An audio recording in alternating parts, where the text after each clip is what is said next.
Welcome back, brothers and heretics, to Grimhammer. Tonight we're diving into lore about Perturabo and why he turned traitor. Before we get into the heresy, be sure to like and comment any videos and topics you want to see in the future. Be sure to subscribe from the Emperor. I want to thank you guys for the support. I've been killing it. Now, let's get into the madness. Perturabo did not fall because he was weak.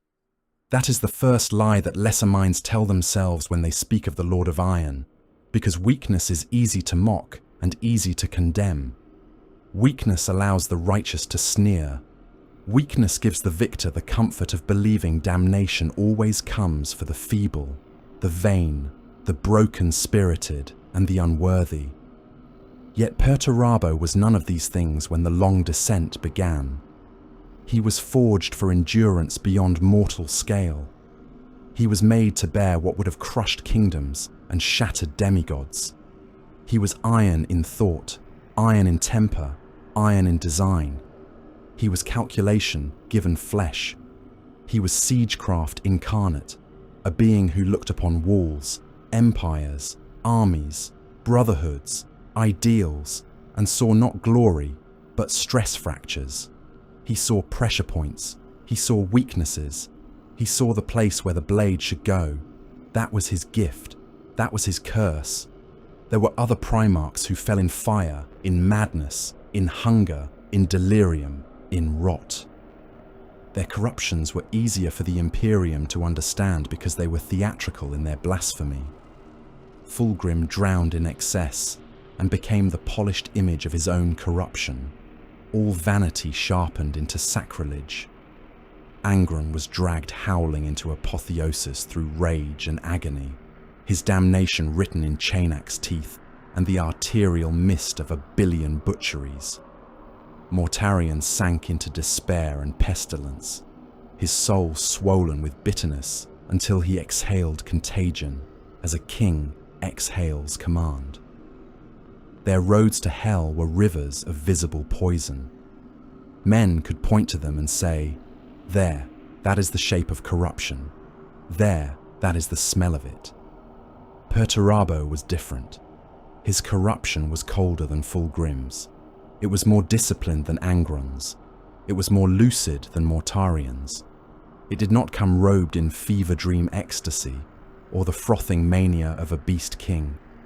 It came as a slow and grinding thing, like the measured bite of siege drills chewing through the foundations of a citadel, while those within still believed themselves secure. It came through contempt, through grievance, through the long ache of being used, relied upon, spent, and never truly loved. It came through duty without gratitude, triumph without celebration, genius without warmth. It came through attrition. That is the heart of the matter. Perturabo did not merely turn to chaos. His soul was worn down by it long before he took into himself the full blasphemy of demonhood. The warp did not seize a laughing fool drunk on promises. It claimed a being who had spent age after age cutting away every part of himself that he deemed soft, vain, sentimental, or unnecessary. By the time he became what he would become, much of the murder had already been done. Not the murder of worlds, though there were worlds enough. Not the murder of brothers, though blood of kin would stain his hands and never wash away. The greater slaughter was inward, piece by piece, outrage by outrage, humiliation by humiliation, compromise by compromise. Perturabo amputated his own soul in the name of function, and still the question remains, black as oil and heavy as gunmetal. Why would such a being, who despised superstition, who sneered at weak faith, who valued mathematics over mysticism and bombardment over prayer, end as a demon prince? Why would a creature of iron logic submit himself to the oldest madness in existence? Why would the Lord of the Siege, who trusted only what could be measured in shell tonnage, attrition curves, fortress angles, and blood cost, embrace the impossible and become one more immortal abomination in service to the ruinous powers? Because hatred is a faith of its own. Because resentment can become worship even when the worshipper refuses to name it. Because a mind can deny the gods with its lips, while feeding them with every act of cruelty committed in the name of necessity. Because the lie Perturabo told himself was more seductive than any whisper from the warp. He believed that so long as he remained the master of his own intent, corruption was merely another weapon. He believed damnation could be harnessed, bound, directed, fortified like a redoubt. He believed the abyss could be made to serve engineering. That is the arrogance at the center of him, not the peacock arrogance of Fulgrim, not the roaring arrogance of Angron, something much more severe and much more fatal. Perturabo believed he could stand knee-deep in hell and remain untouched because he understood the geometry of the pit. But no one masters the abyss by using it. The abyss masters by being useful. This is why the story of Perturabo cannot be reduced to simple worship. It is not the tale of a zealot who knelt too quickly, nor of a fool seduced by obvious temptation. It is the chronicle of a soul eroded by burdens it was built to carry and honors it was never permitted to keep. It is the story of a son made mighty enough to break empires, then condemned to spend that greatness in the ugliest theaters of war, while brighter brothers were cheered in the light. It is the tale of a Primarch who came to believe, with some justice and much poison, that the Imperium loved victory, but despised the hands that made victory possible. No legion embodied this truth more completely than the Iron Warriors. Other legions had nobility written into the songs sung of them. The Lunar Wolves had their splendor. The Ultramarines had their order. The Blood Angels had their grace. The Imperial Fists had their stern and shining defiance before the wall. Even the monsters among the Legiones Astartes possessed legends grand enough to intoxicate those who came after. But the Iron Warriors were not fashioned for songs. They were built for compliance by extermination, for sieges measured in corpse mountains, for trench lines paved in shattered teeth, for worlds where the rain ran pink with pulverized organs and men drowned face down in mud made from ash, blood, and powdered bone. They were sent where resistance was deepest, where fortresses were strongest, where attrition would be absolute and glory would be sparse. And they endured. They endured artillery storms that liquefied battalions where they stood. They endured toxin fogs that peeled skin from labor cohorts in shrieking strips. They endured curtain walls defended by guns so vast their recoil shook mountains. They endured because their father demanded it, and because the Imperium demanded it, and because no one ever truly asked whether endurance without end becomes a form of mutilation. The Iron Warriors became as their gene sire was, bitter, brilliant, merciless, suspicious of praise, scornful of weakness, incapable of forgetting insult. They were not celebrated as angels of conquest. They were used as implements, siege breakers, line holders, human-shaped artillery pieces wrapped in ceramite and contempt, tools and worse than tools, because tools do not remember being used. Perturabo remembered everything. He remembered every slight, every brother lifted high while his own victories were treated as ugly necessities. He remembered every fortress broken in the Emperor's name while admiration was lavished elsewhere. He remembered every time his legion bled itself white in the trenches so that another might arrive later and plant the banner. A being like that does not merely carry resentment. He refines it, tempers it, forges it into doctrine. In the furnace of his mind, every injury became proof. Every indignity became architecture. Every disappointment became another iron bar sealing shut whatever part of him might once have hoped for simple filial love. That is why his eventual demonhood was no reward. It was not a crown. It was not vindication. It was not the triumphant ascension of a champion finally recognized by the powers he had exploited. It was the last and purest expression of all that had gone wrong within him. Demonhood did not elevate Perturabo above his wounds. It petrified them. It made them eternal. It made grievance immortal.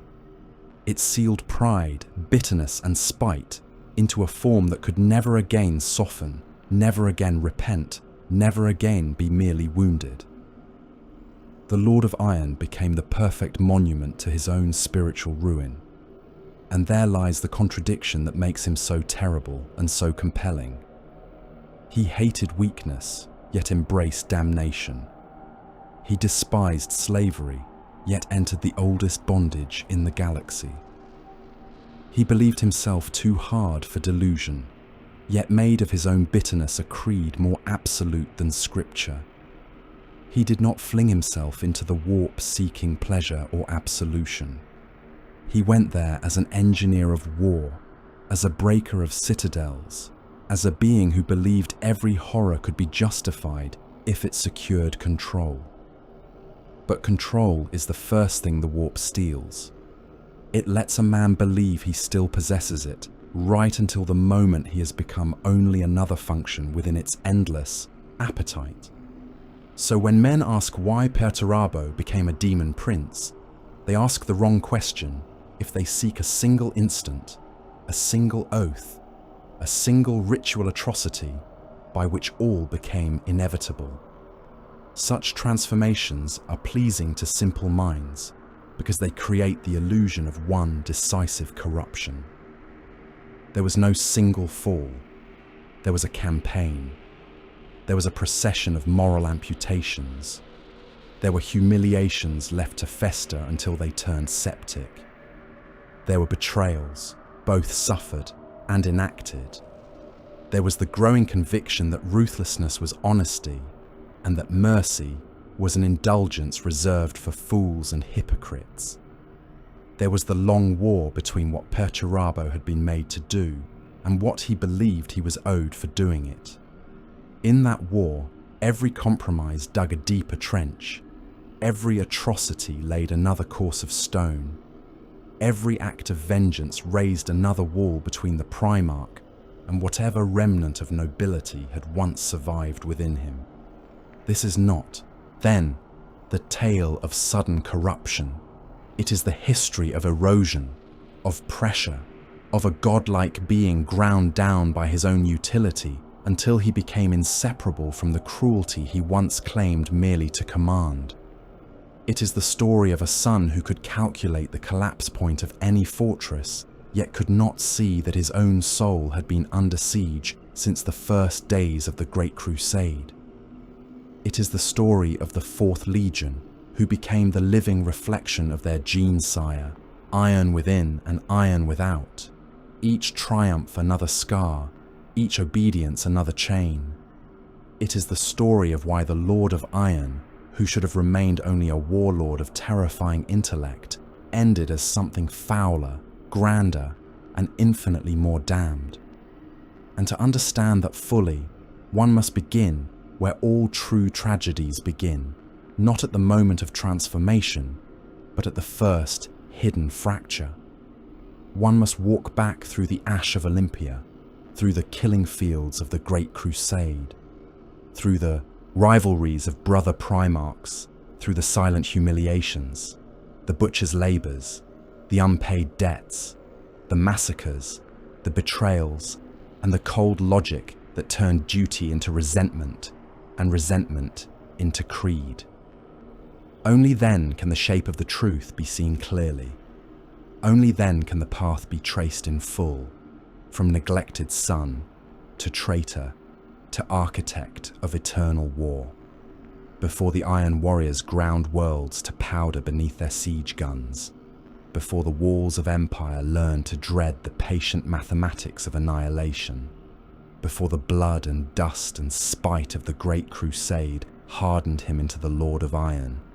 Perturabo stood upon Olympia and saw too much. That was the truth of him in his earliest years.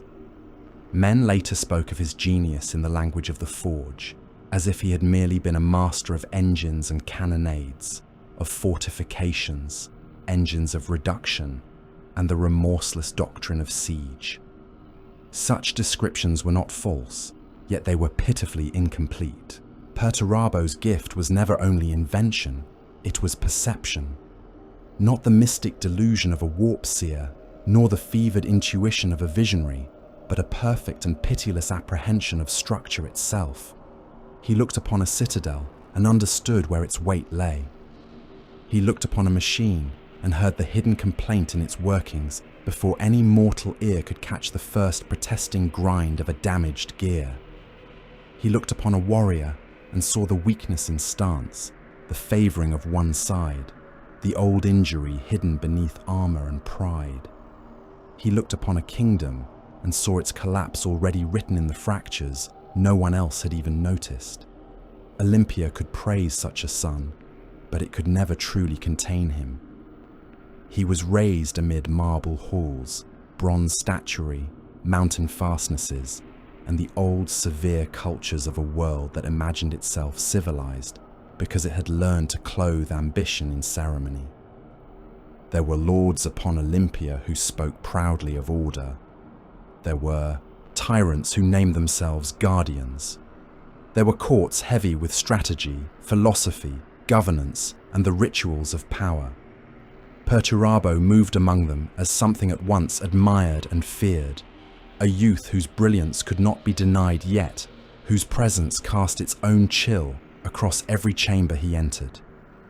He learned quickly, too quickly for tutors, too completely for peers, too mercilessly for the comfort of those who wished genius to remain decorative. He did not simply master the lessons placed before him, he consumed them. He stripped them to their load-bearing truths. Then he looked beyond them and saw the flaws in the thinking of those who had presumed to teach him. That was the beginning of his isolation. A lesser mind can live happily among illusions because it lacks the sight to know them as such. Perturabo did not possess that mercy. He saw the weakness in arguments the instant they were made. He saw the rot in political arrangements, the vanity in military doctrine, the cowardice hidden within grand speeches, the selfishness beneath gestures of duty. He saw that the strong-dressed appetite in honourable words. He saw that men praised justice when justice served them and abandoned it the moment cost became personal. He saw that systems were not holy, merely functional until they failed. He saw that ideals were often only banners nailed over human frailty. A Primarch may endure much, yet there are gifts that wound by their very accuracy. Perturabo could see flaws in stone, iron, and flesh, but he could also see them in love, in loyalty, in kingship, in civic pride, in every oath and every pageant by which men lied to themselves. Such sight does not make one gentle. It does not draw one nearer to the common run of humanity. It estranges. It hollows. It breeds the silent conviction that one walks among actors, liars, and fools. On Olympia he was honoured, certainly.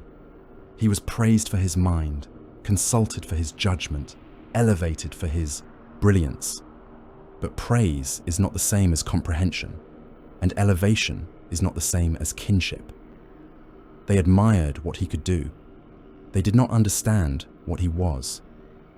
Thus, Olympia became his first prison. It was a splendid cage by mortal standards, built from privilege, deference, command, and acclaim.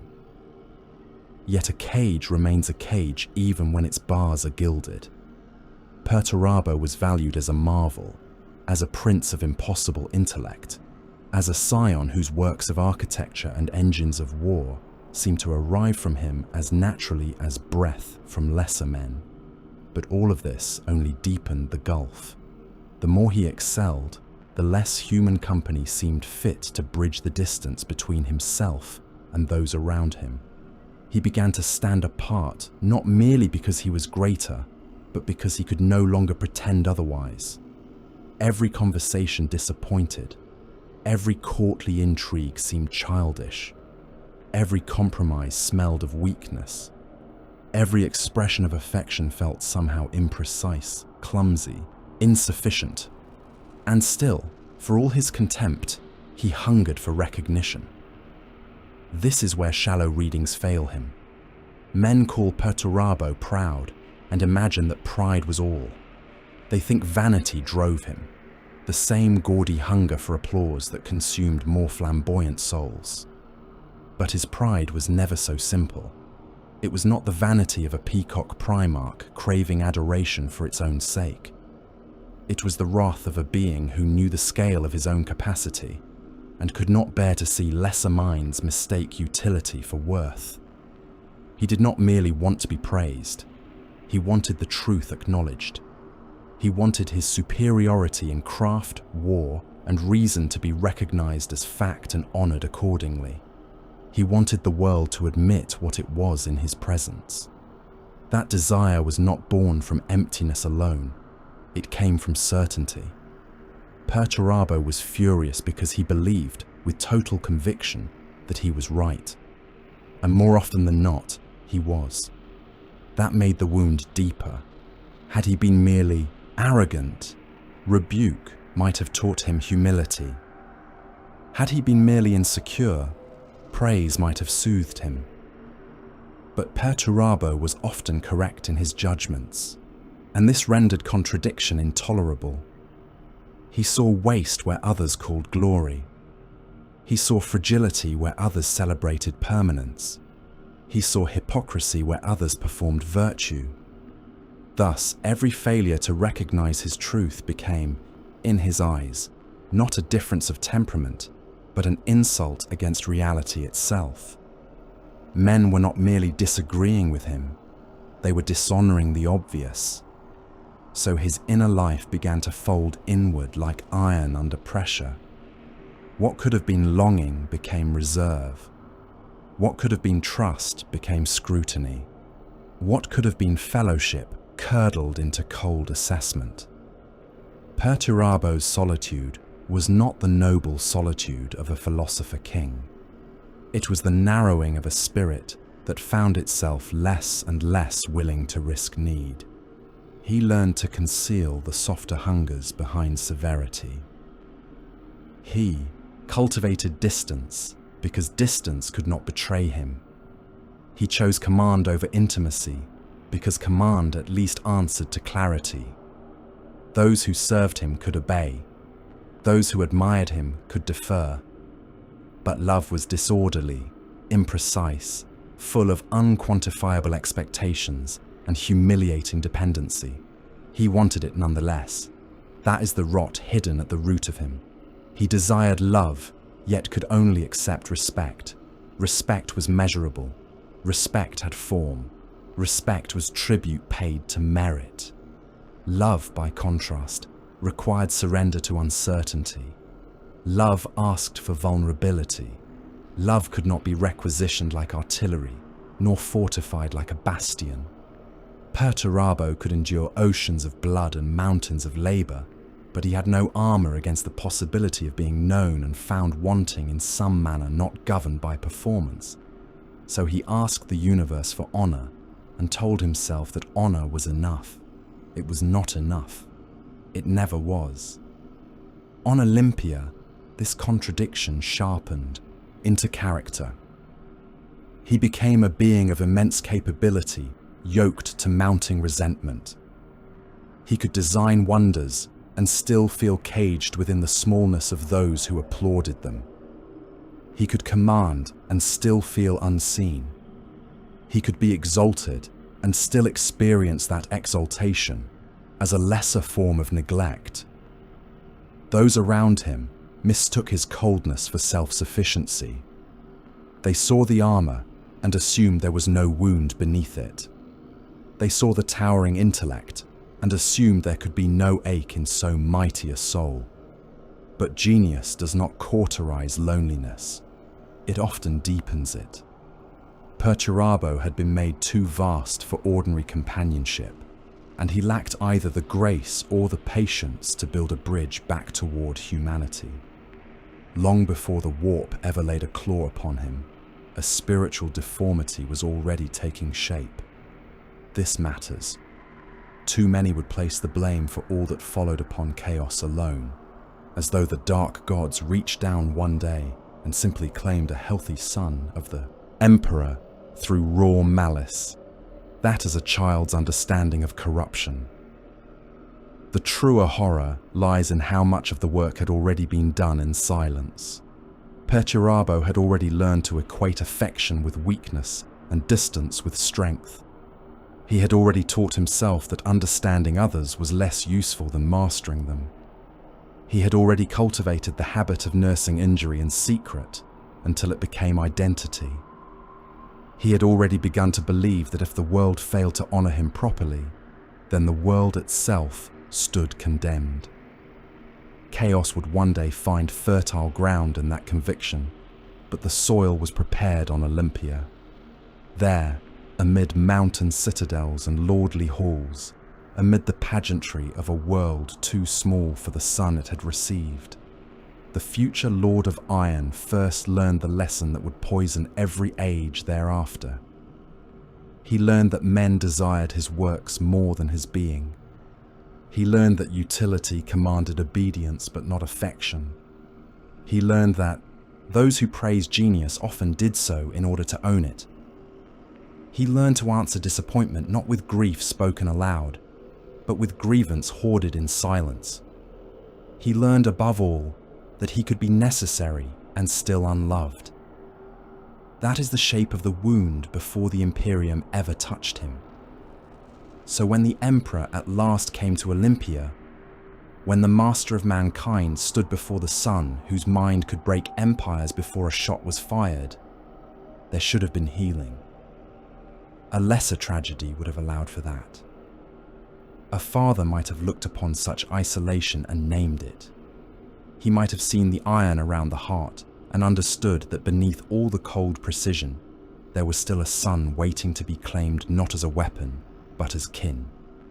He might have given Perturabo what no court of Olympia ever could: not applause, not utility, not ceremonial esteem, love. But the Imperium was not made that way, and neither was the being who ruled it.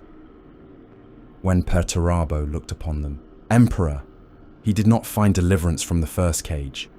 He found a vaster one, a greater order, a mightier hierarchy, a grander machine with room for his genius and hunger for his labor. The praise was broader, the purpose more immense, the scale infinitely greater. Yet beneath all of it lay the same old truth in a more terrible form. He was seen, yes, but seen for use. He was welcomed, but as a component in a design already unfolding. The Great Crusade did not come to free Perturabo from the fate of being valued for what he could build and break. It sanctified that fate. And so the son who should have found a father found instead an empire to feed. The Great Crusade took Perturabo exactly as Olympia had prepared him to be taken. It did not greet him first as a son. It did not gather him into the warmth of kinship, nor pause in awe before the lonely enormity of what he was. It measured him. It assessed his magnitude with the cold speed of empire, and in that first act, the deepest wound of his life was cut cleanly open. The Emperor, master of 1,000,000 stratagems, an architect of a dominion measured in stars, looked upon the Primarch of the Fourth, and understood at once that here was a being upon whom any burden might be loaded. Here was a lord of iron sinew and iron intellect who could be sent against the impossible and would not break until the impossible itself had been ground to powder beneath his tread. Here was a breaker of fortresses, a calculator of blood cost, a mind that could untangle the geometry of annihilation and make war into a function of endurance. So the Imperium found him useful. That single truth followed him like a curse. Other sons were found glorious, beloved, radiant, inspiring. Perturabo was found useful. The distinction seems small only to fools. In the vast mechanism of the Great Crusade, it was the difference between being celebrated and being consumed. Horus, for all his genius and savagery, was wrapped in charisma so immense it became a kind of gravity. Men longed to stand in his shadow.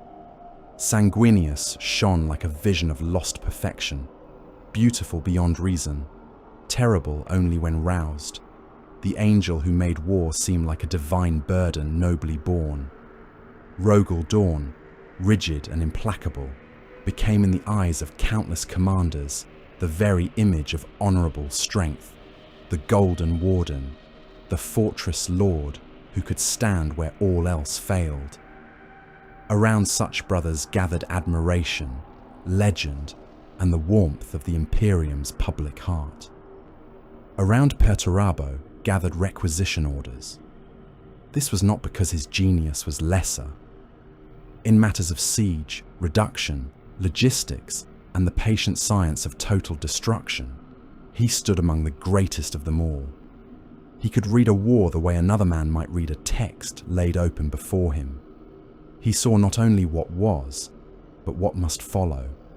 He understood how bastions breathed, how supply lines strangled, how morale bled away beneath bombardment and sleeplessness and the long attrition of hopelessness.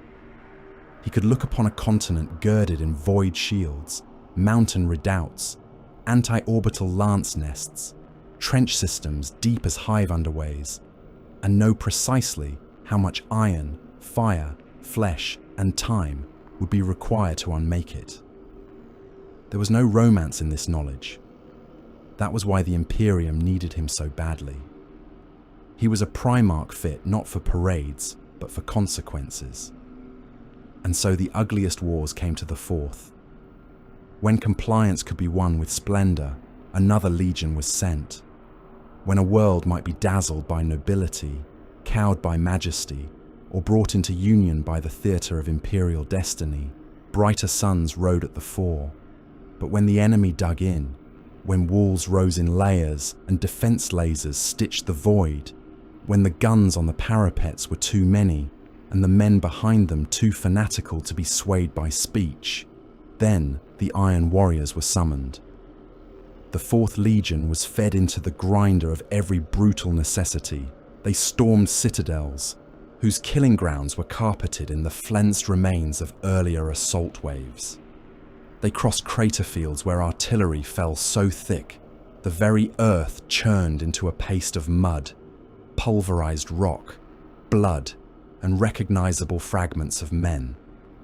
They clawed through fortress breaches clogged by corpses in power armor and civilians alike, the dead mashed together by track units, boot soles, collapsing masonry, and fresh detonations until flesh, bone, ceramite, and dust became one red-black ruin beneath the tread of the advance.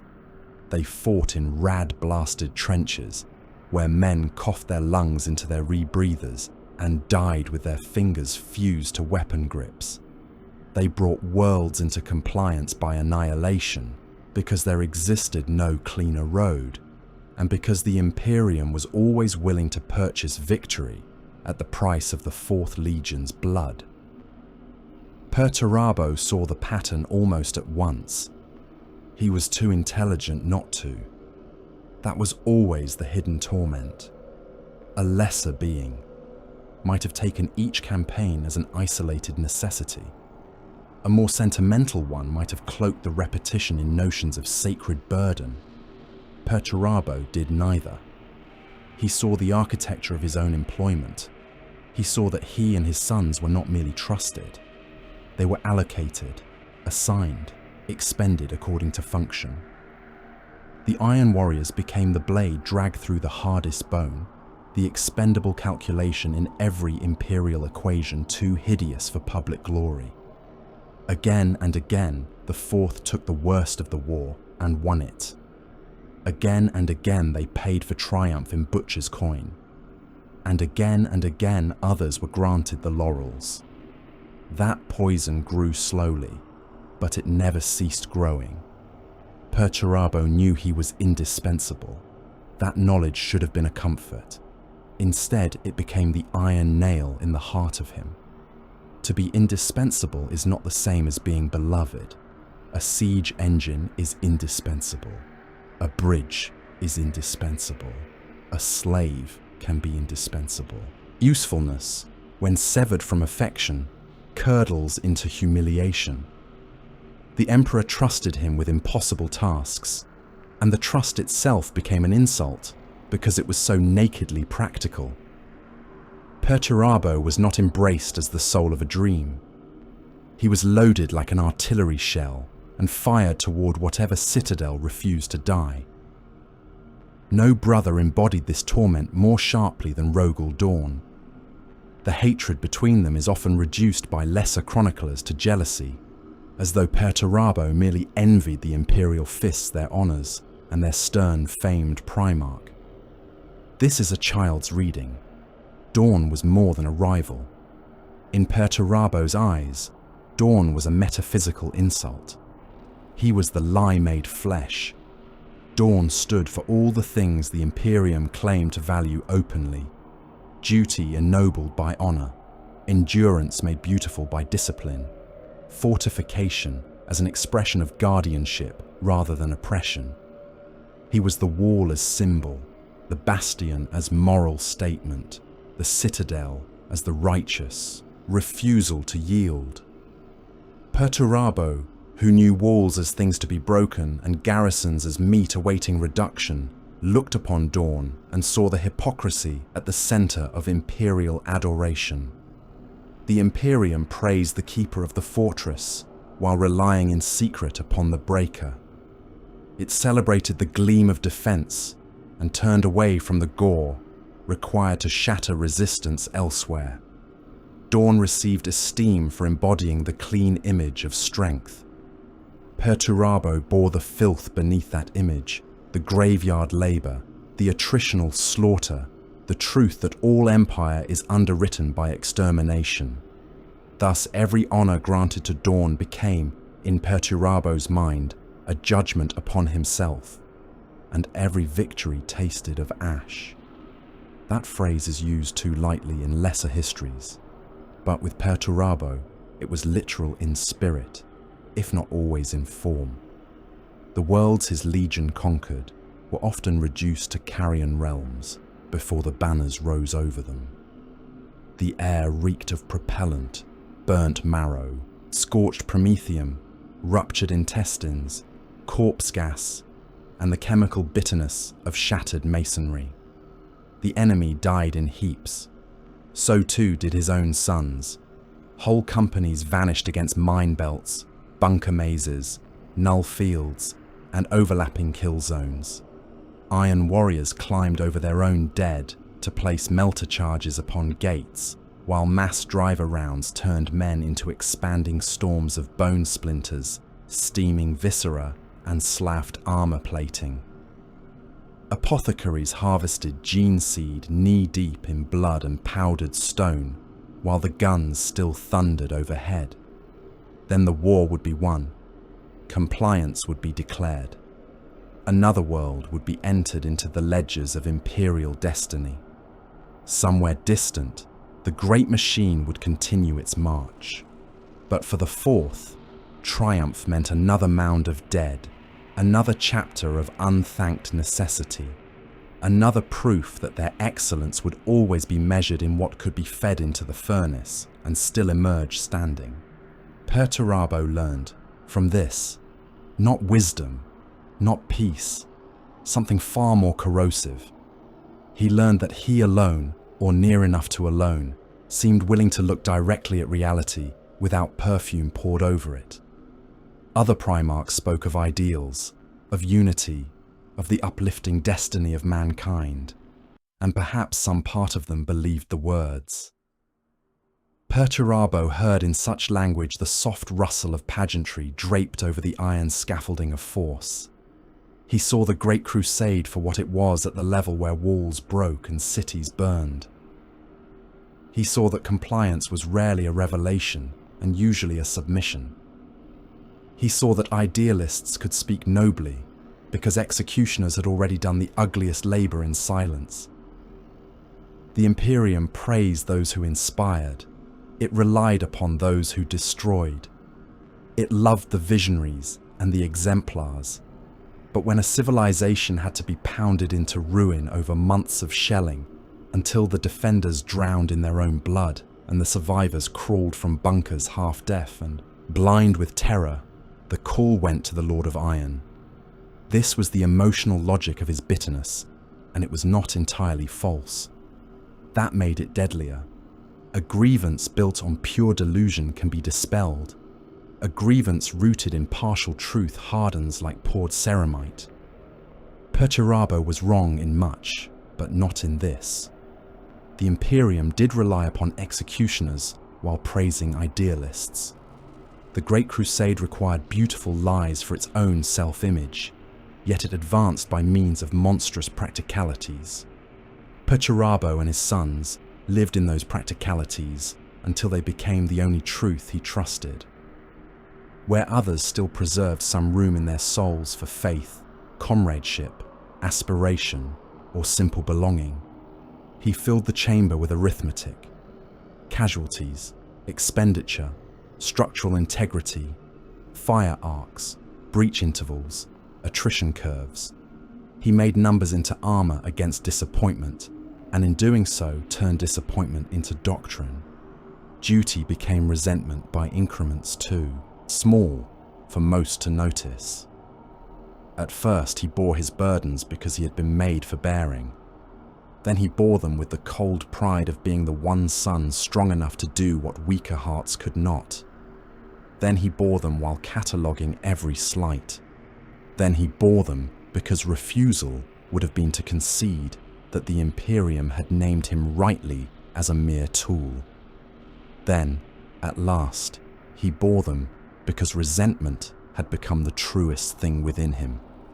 It shaped the way he judged his brothers. It shaped the way he ruled his legion. It shaped the cruel efficiencies he demanded, the merciless accountancy of lives spent to achieve objectives, the flensing discipline that made the Iron Warriors feared almost as much by their own auxilia as by the foe. He became what the crusade required him to be, and despised it, and despised all the more fiercely those who benefited from his becoming.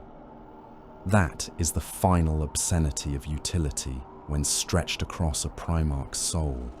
The task does not merely consume the laborer. It teaches him to define himself by the consumption. So the Great Crusade did not elevate Perturabo.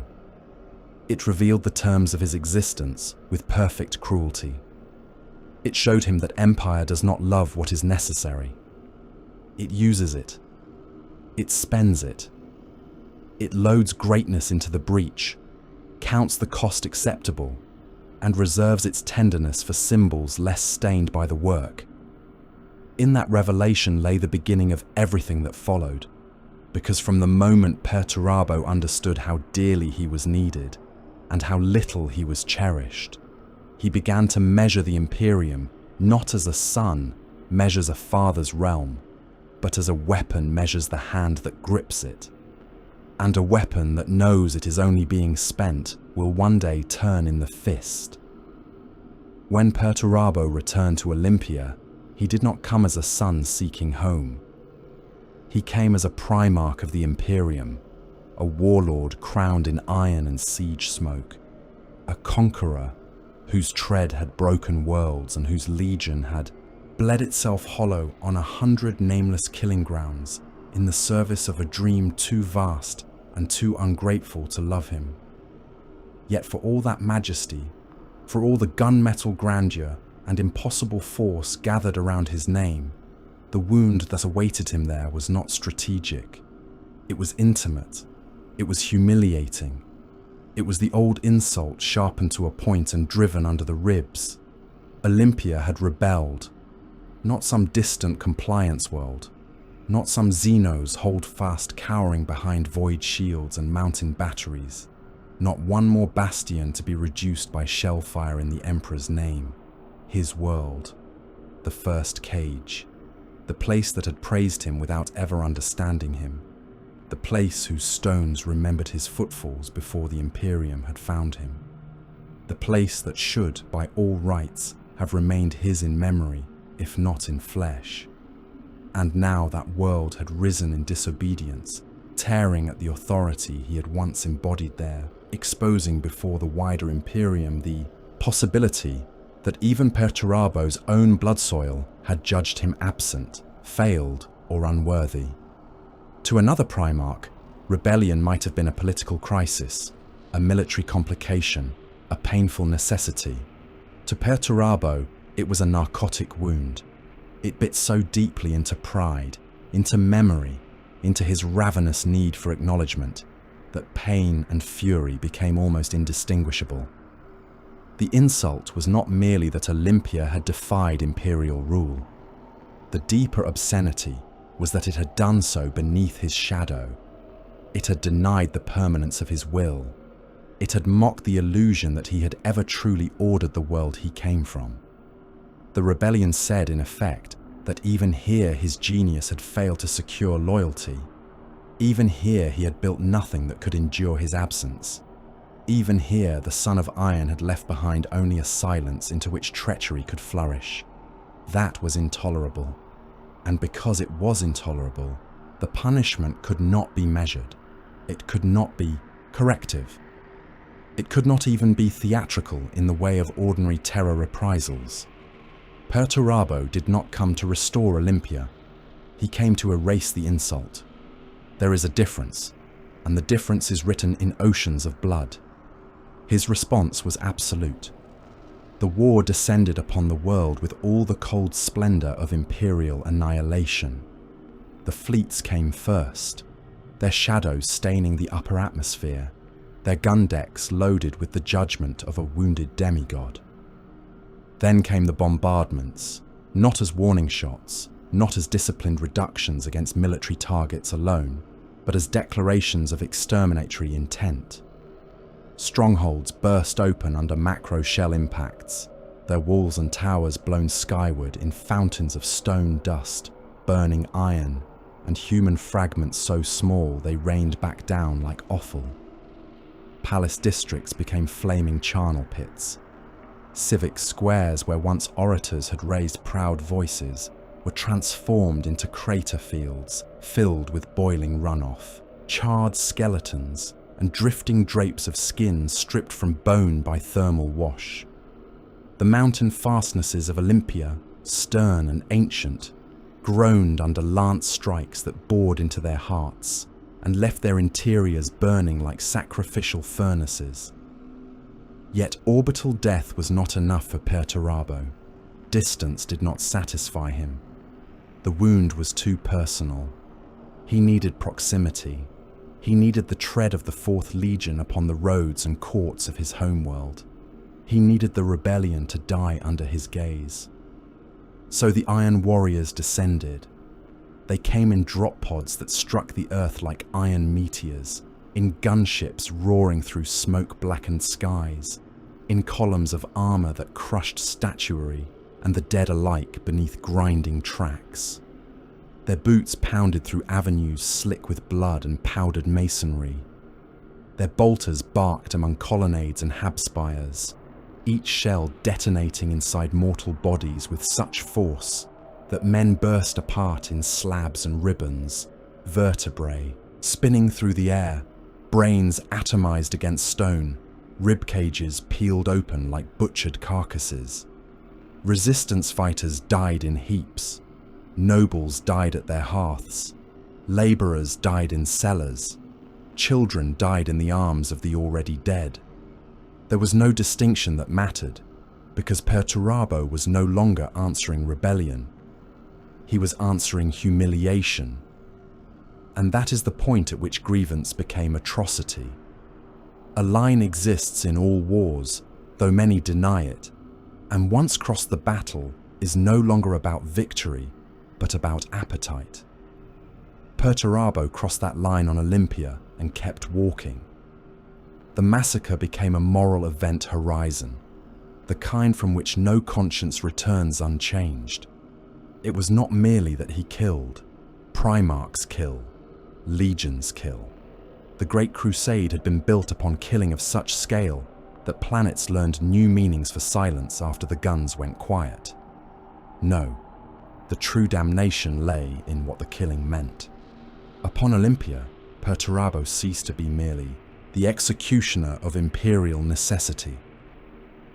He became the author of personal extermination. He used the full authority of his power not to preserve order, not to build anew, not to punish proportionately, but to vent the accumulated poison of a lifetime upon the one place that still held the shape of his origin. He broke his own world because it had reminded him that he had never truly possessed it. There are deeds after which a man may lie to others, and deeds after which he may lie only to himself. Olympia was the latter.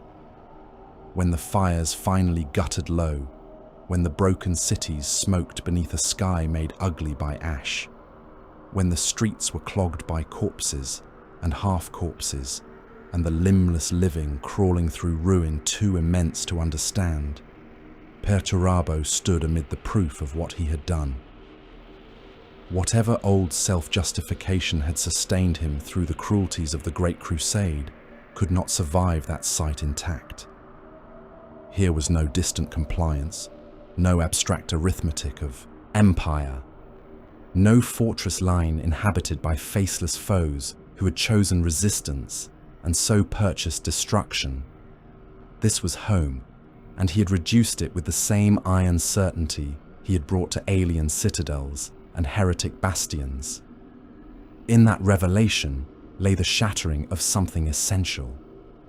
Olympia proved, with a clarity too savage to deny, that Perturabo could not build what he claimed to value. He could design wonders. He could raise walls, shape engines, conceive systems of terrifying perfection. But when tested in the realm that mattered most, in the realm of loyalty, memory, and belonging, he did not preserve. He annihilated. He did not heal insult. He obliterated the witness to it. He did not restore order. He made a tomb and called it judgment. Even he could not walk away from that untouched. So the aftermath rotted him from within. Guilt came first, though he would have strangled the word before speaking it aloud. It was there in the silence after the guns, in the void, where vindication should have been, in the fact that the slaughter brought no peace, no soothing of the wound, no final settling of accounts. He had answered treachery with annihilation, and still the old ache remained, only now fouled by the knowledge that he had become something more monstrous than the accusation laid against him. But Perturabo was never fashioned for repentance. His soul had been armored too long against softness, against confession, against the vulnerability required to name one's own damnation. So guilt did not remain guilt for long. It curdled. It sought disguises. Denial came with it, a hardening, a litany of necessity. Rebellion required suppression. Example required severity. Worlds could not be permitted to think the blood of a Primarch's homeworld granted exemption from the Emperor's law. Weakness now would cost more lives later. Such thoughts were not wholly false, which made them ideal vessels for deception.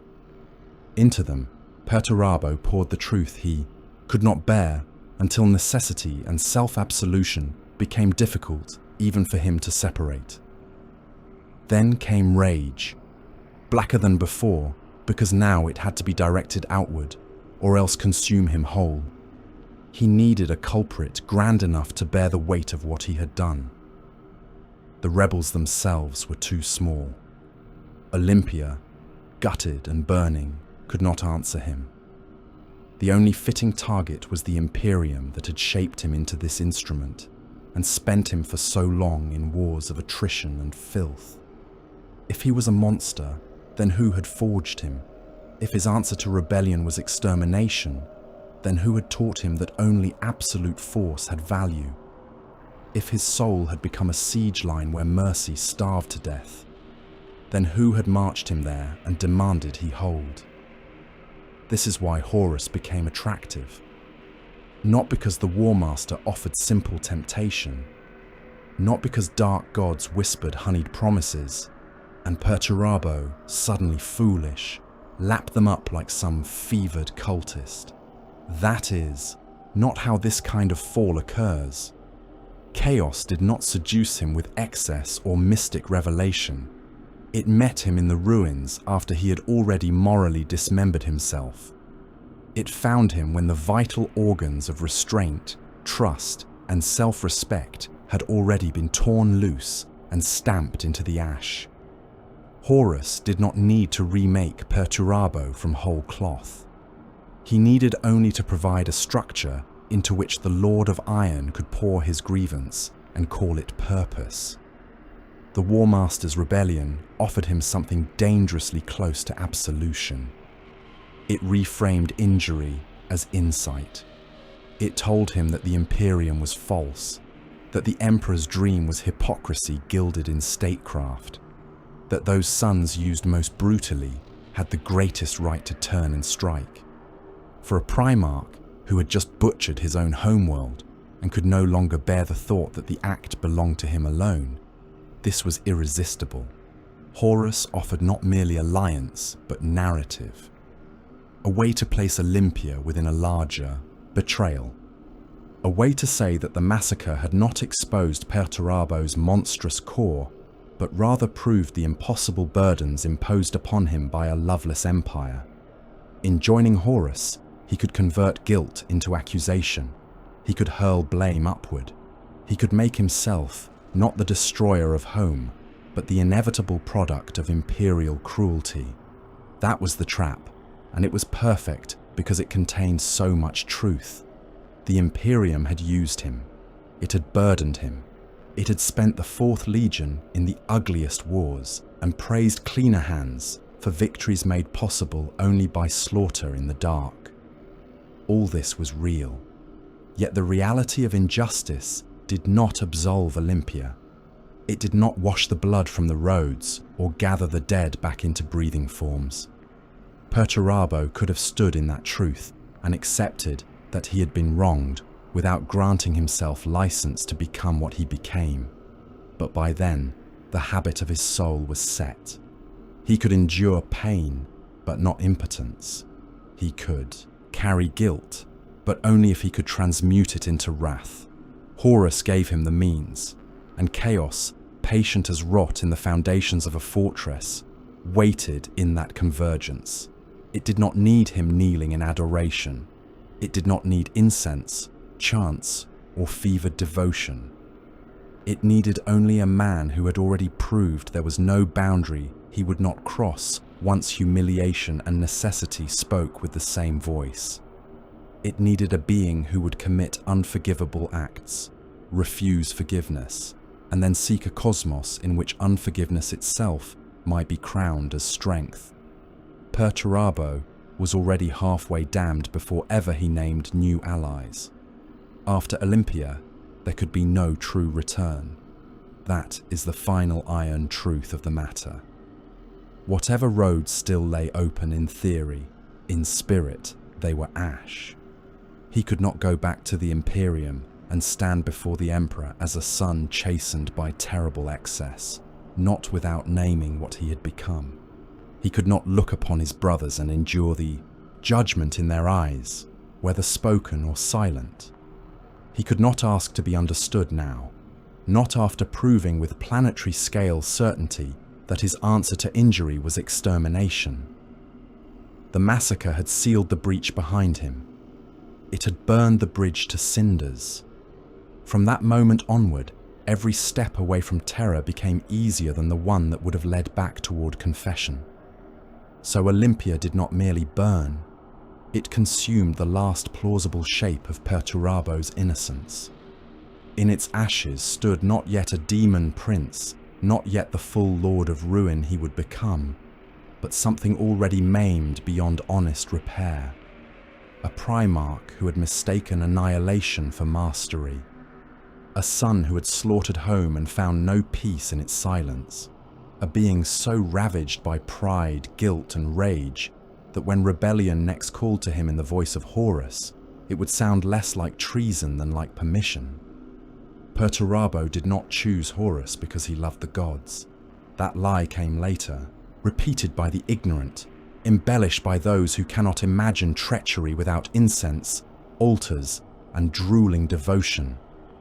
It is a comforting lie for the Imperium, because it suggests the Lord of Iron was stolen by the warp in the same manner lesser creatures are stolen, as though he had knelt before a shrine, tasted revelation, and surrendered his soul in exchange for fever dream promises.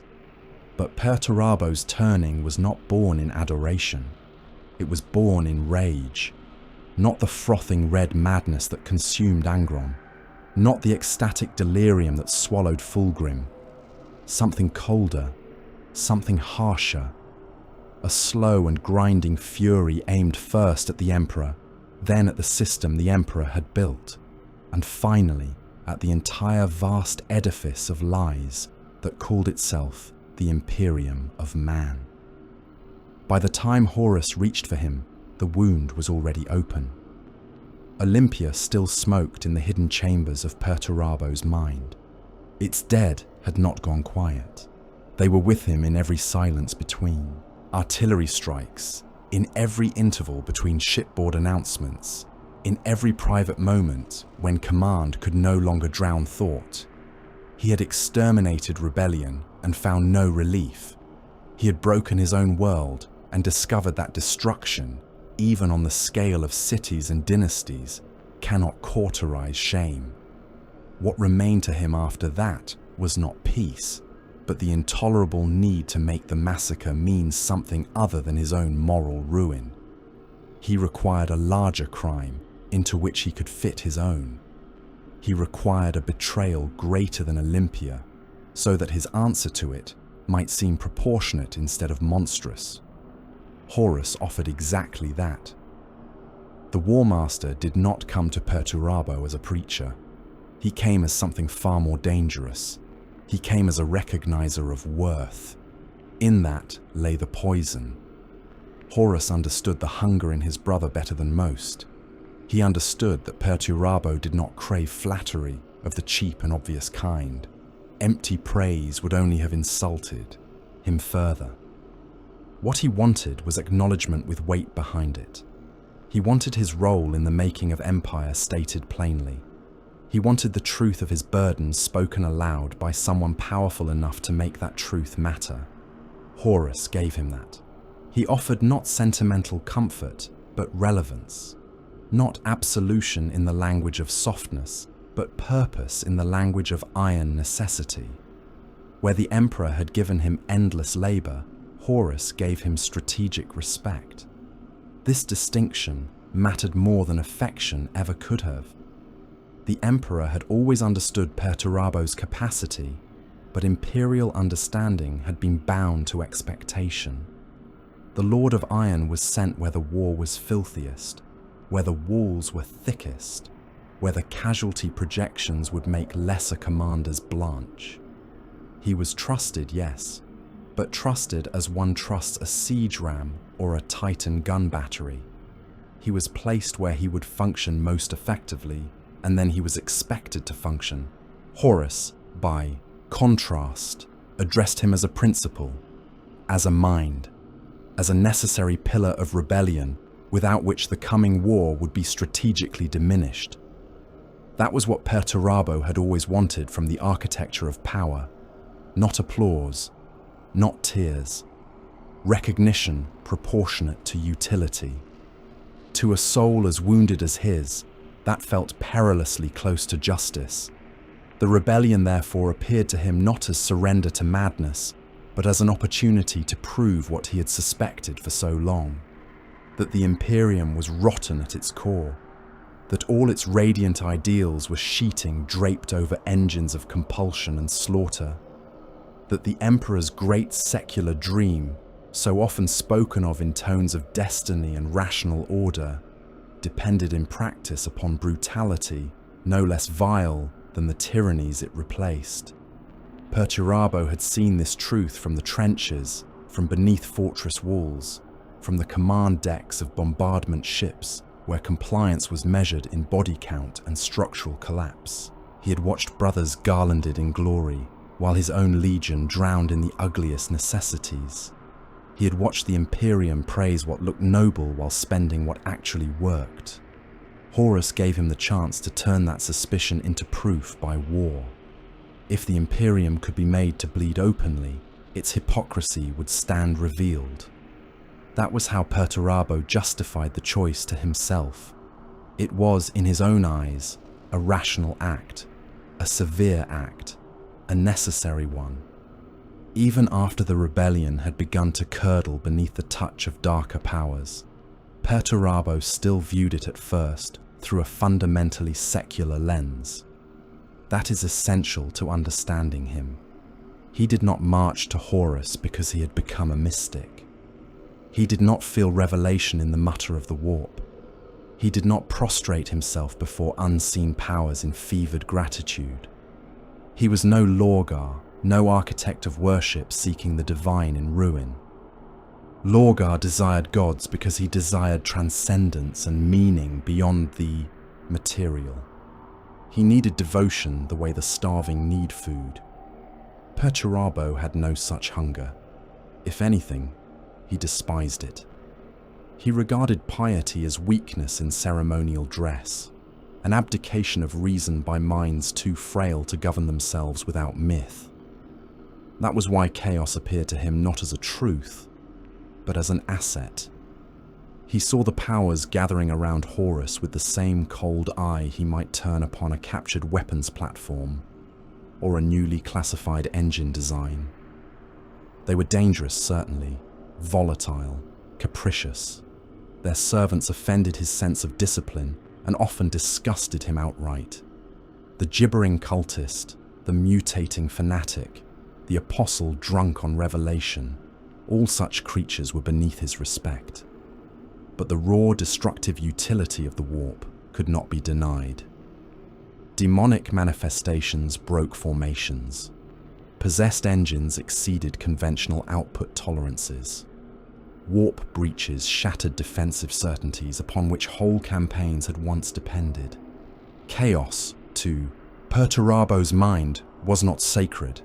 It was combustible, a battlefield variable of enormous potency, a weapon to be directed against the Imperium's weak points.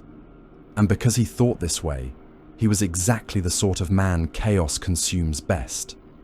The fanatic kneels and is taken openly. His corruption is easy to trace. The rationalist who believes himself immune is far more delicious prey. Perturabo did not love the warp, which made him careless in a different manner. He did not fear spiritual compromise, because he believed compromise only existed where reverence existed. He imagined that so long as he withheld worship, he retained mastery. The gods did not need worship from him, not at first. They needed participation. They needed a being of colossal intellect to keep choosing utility over conscience until the habit became irreversible. They needed a Primarch who could look at abomination and ask not whether it was profane, but whether it was effective. Perturabo asked that question again and again. That is why his alliance with Horus was the triumph of wounded logic over conscience. Every part of it could be arranged within a frame of reason. The Emperor had lied. The Imperium was exploitative. The Great Crusade had consumed whole worlds in the name of enlightenment. The Fourth Legion had been used as expendable force where others reaped honor. Olympia had proven that there was no road back to innocence. Horus recognized his worth. Horus offered strategic centrality. Horus promised a new dispensation in which men such as Perturabo would no longer be hidden behind the pageantry of cleaner legends.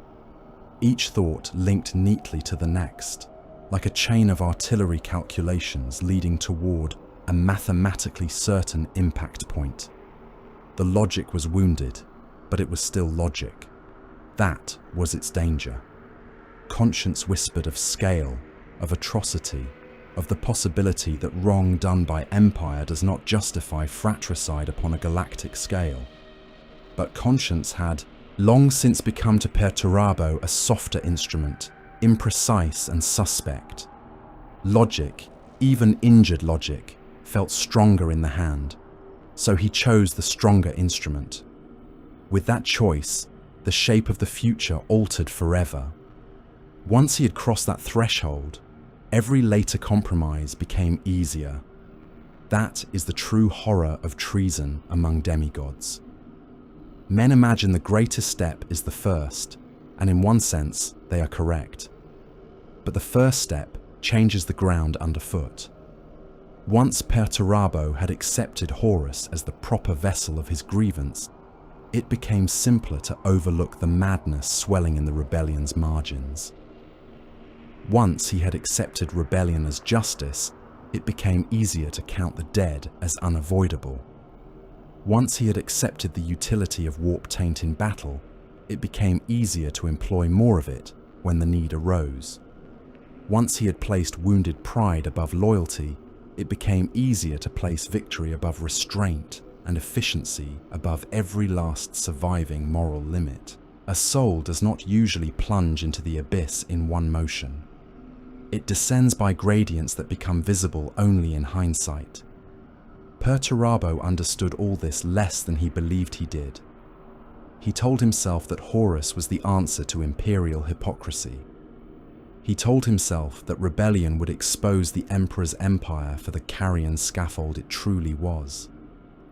He told himself that his participation was a rational correction to a broken order, and that chaos, insofar as it played any role at all, would remain subordinate to strategic need. He believed he could stand among zealots and monsters and still remain separate from them because he did not share their faith. He believed contempt was a shield. He believed usefulness implied mastery. He believed he was entering the war as its stern realist, while others were carried away by bloodlust, vanity, or revelation. But a man need not kneel to be owned. He need only keep making choices that feed the same darkness he claims to despise. That was the fatal arrogance within Perturabo's rebellion. Not that he worshipped openly, but that he believed himself above worship and therefore above corruption. He could see the flaws in everything except the flaw in that belief. His intellect, so piercing in the realm of fortification and strategy, failed him in the oldest siege of all. He understood how bastions were reduced by cumulative stress, by the patient exploitation of fractures, by the repeated hammering of a single weak point until the wall gave way in a storm of stone and screams. Yet he did not recognize that his own soul was under exactly such pressure. Olympia had cracked it. Horus had widened the breach. Chaos would only need time, and time was abundant in the wars to come. So when the Lord of Iron chose Horus, he did not think of himself as stepping toward demonhood. He thought he was stepping toward vindication, toward recognition, toward a war in which his genius would no longer be hidden behind the smiling mask of imperial idealism. He thought he was seizing at last the right to make truth visible through force. Yet the instant he made that judgment, the old boundaries began to soften. The impossible became negotiable. The profane became practical. The unconscionable became merely expensive. That is why the decision matters so profoundly. Not because it made him an immediate slave of the gods, but because it taught him how to live without the protection of refusal. And once a being like Perturabo learns that lesson, There are very few abysses he cannot persuade himself to cross. At Terra, at last, Perturabo stood where fate had always been driving him. All the long years of siege smoke and trench slaughter, all the campaigns of reduction, all the fortress worlds broken open by shellfire and iron discipline, all the blood tithed by the Fourth Legion in wars too ugly for triumphal songs, had been leading toward this single apocalyptic geometry. Here was the final wall. Here was the greatest citadel ever raised by human hands. Here was the throne world, girded in concentric bastions, defended by void shields, kill zones, murder fields, curtain walls, orbital plates, redoubts, and gun emplacements enough to blacken horizons in muzzle flash. Here was the impossible target, the seat of the Emperor's lie made stone and adamantium. Here was the one fortress in the galaxy whose reduction would vindicate every bitter thought Perturabo had ever entertained. He had been born for this, not for diplomacy, not for pageantry, not for the golden theatre of compliance ceremonies and public adoration. He had been made to break what claimed it could not be broken. He had been made to look upon the impossible and reduce it to equations of shell tonnage, labour depletion, morale fracture, breach timing, and blood expenditure. At Terra, there was no need to pretend otherwise. No one could hide the truth of war beneath rhetoric any longer. The walls were real, the guns were real, the dead would be real beyond counting. Perturabo did not need to smile at any ideal while standing beneath its banner. He needed only to prosecute the greatest siege ever conceived. So he did. His war upon Terra was cold in a manner few minds could truly comprehend. Other commanders raged, other Primarchs exulted. Their war became sermon, vendetta, delirium, spectacle. Perturabo's became mathematics so vast it ceased to feel human. He saw continents as firing grids. He saw mountain ranges as artillery calibrations.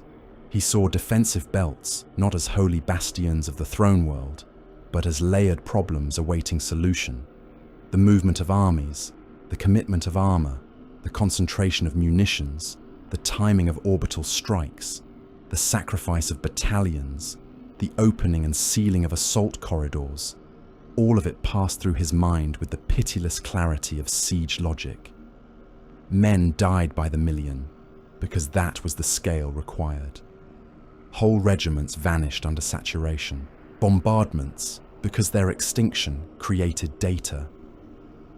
Fortress lines were drowned beneath artillery so dense, the ground heaved like the skin of some diseased beast, vomiting masonry, shredded limbs, and fountains of dirt thick with pulverized bone.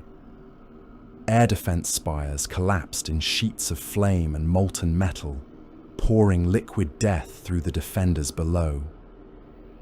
Kill zones filled with the steaming wreckage of tanks and the ruptured dead, their entrails baking black against shattered ferrocrete, while the next wave marched through the same butcher's smoke because the timetable allowed no pause.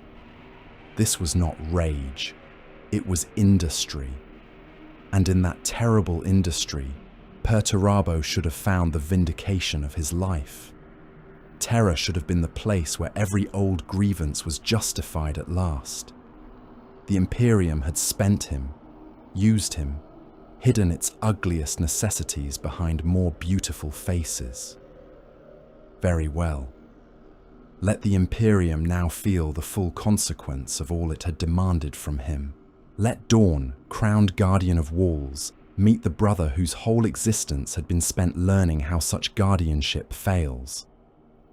Let the Emperor's palace, grandest of human redoubts, feel the bite of siegecraft perfected by centuries of unthanked slaughter.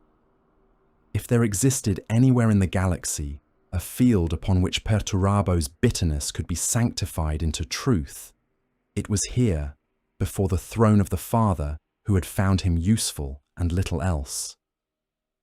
Yet Terra did not give him peace. It revealed corruption of another kind. As the siege deepened, as the guns thundered day and night until even the stones of the world seemed to groan in pain, Perturabo began to see with increasing clarity the rot within the host he had joined. It had always been there, coiled within the rebellion from its first dark hours. But terror stripped away whatever disguises remained. Here, in the final war, the traitor cause bared its true face, and the face was ruin-wearing liberation's corpse. Madness moved openly among the legions. What Perturabo had entered as a rebellion of grievance and correction had become a carnival of appetites. Fulgrim drifted through the war as though it were an elaborate indulgence, chasing sensation, while men and Astartes alike were peeled apart around him in shrieking artifice.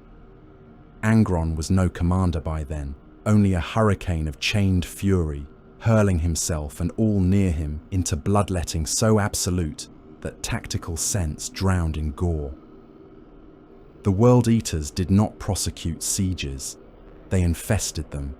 They flooded breaches howling, slipping in the blood of their own dead, chain blades roaring as they carved defenders into wet halves and scattered ribs and teeth across the rubble.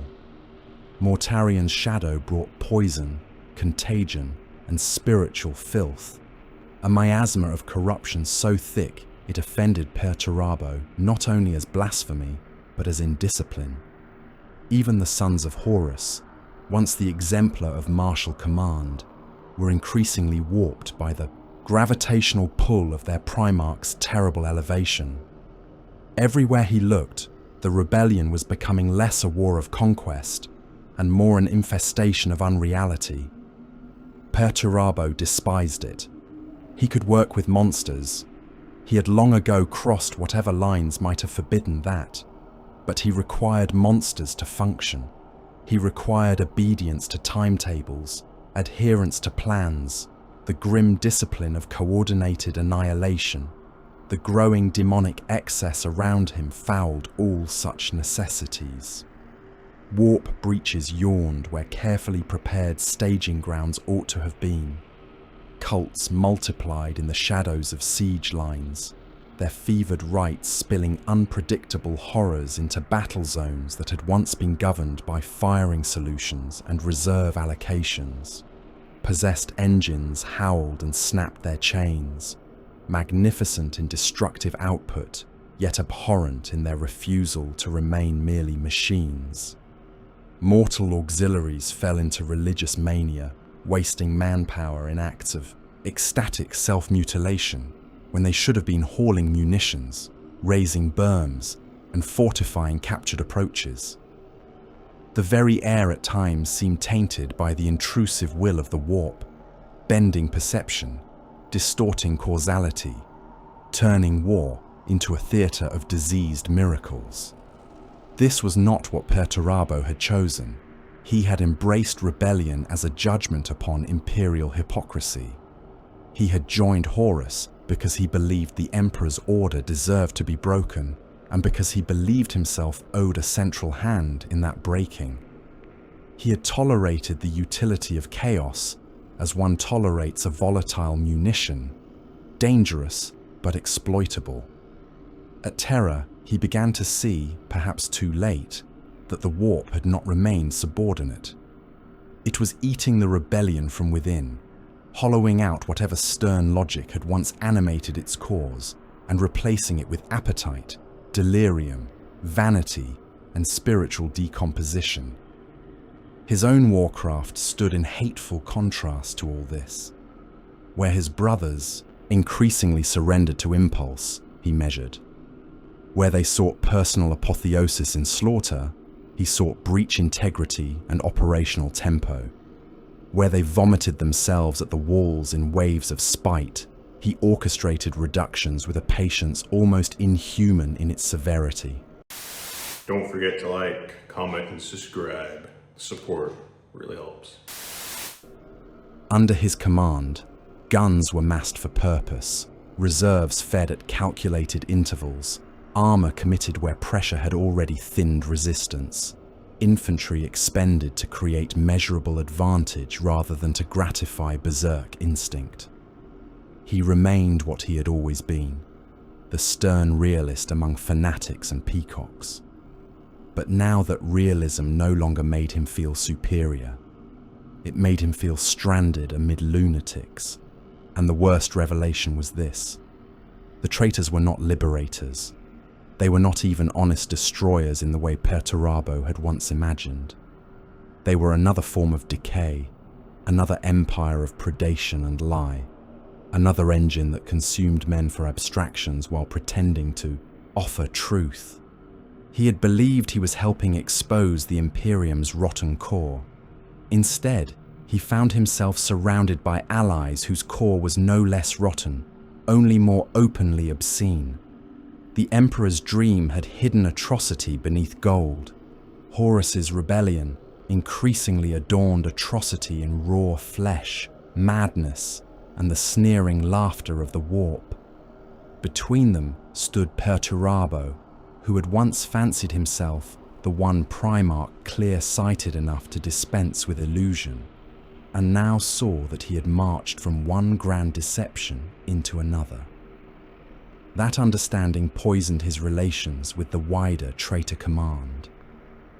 Horus himself had become increasingly distant, not in space alone, but in nature. The War Master, once the great center of strategic gravity, seemed less a brother directing war than a throne through which malignant immensities peered. Orders still came. The machinery of command still moved. Yet for Perturabo, the old promise was gone. Strategic respect had curdled into something colder and more suspicious. He saw resources wasted for symbolic gains. He saw campaigns distorted by ego, prophecy, and the pressure of demonic expectation. He saw brothers indulged whose every excess cost lives and momentum. The rebellion he had joined for recognition now seemed increasingly willing to spend him exactly as the Imperium had, only with more insanity draped over the transaction. So resentment did not heal, it deepened. That is one of the cruelest truths Terra taught him. There was no victory pure enough to satisfy the hurt that had driven him this far. Even if the palace had fallen exactly to schedule, even if dawn had been broken at the wall and the Emperor dragged down in blood and ash, there would have been no true vindication waiting for Perturabo on the other side. Hatred had promised fulfillment and could not provide it.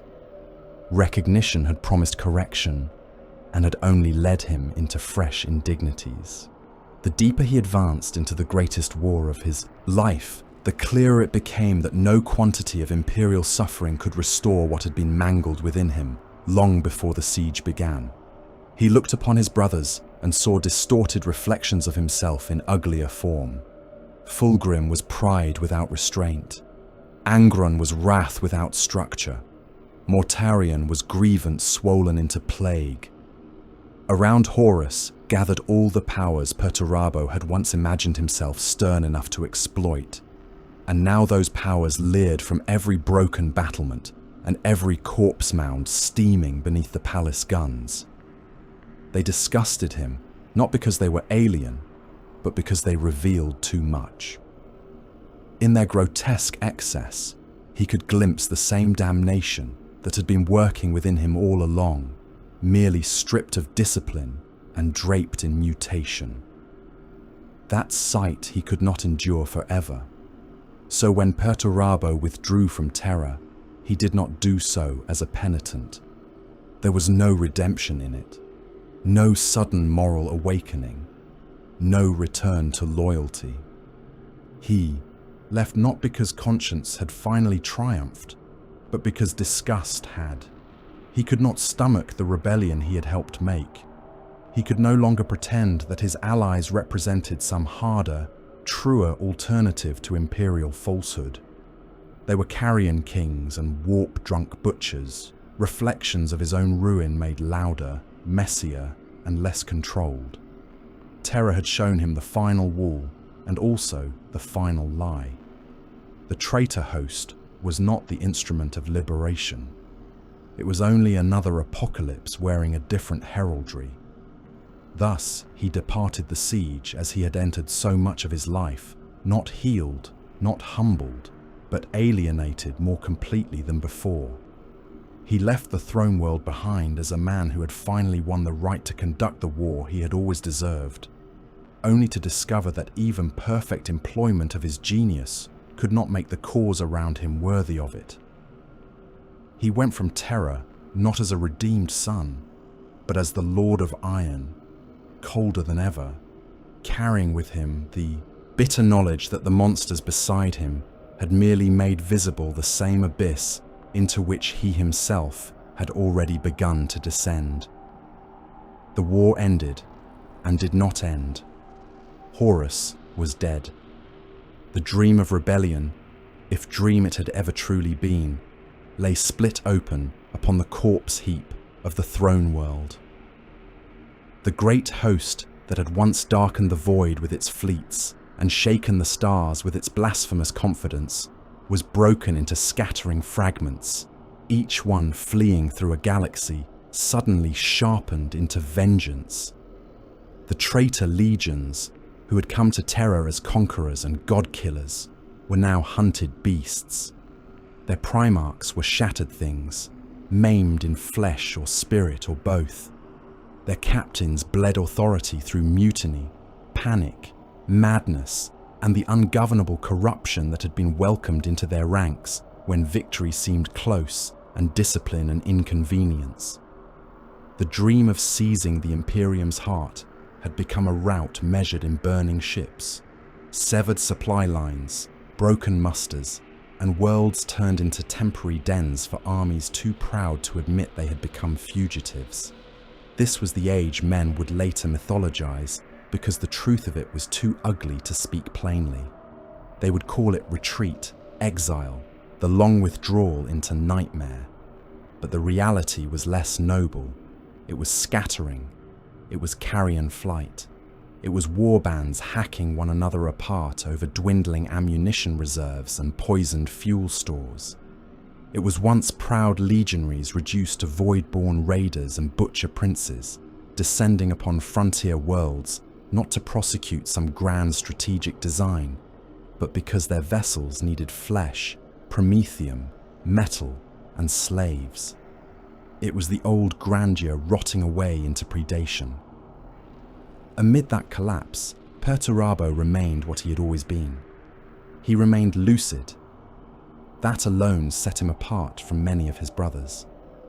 Fulgrim had spiraled further into his obscene transcendence, beautiful and monstrous and increasingly untethered from any war that could be mapped by mortal reason.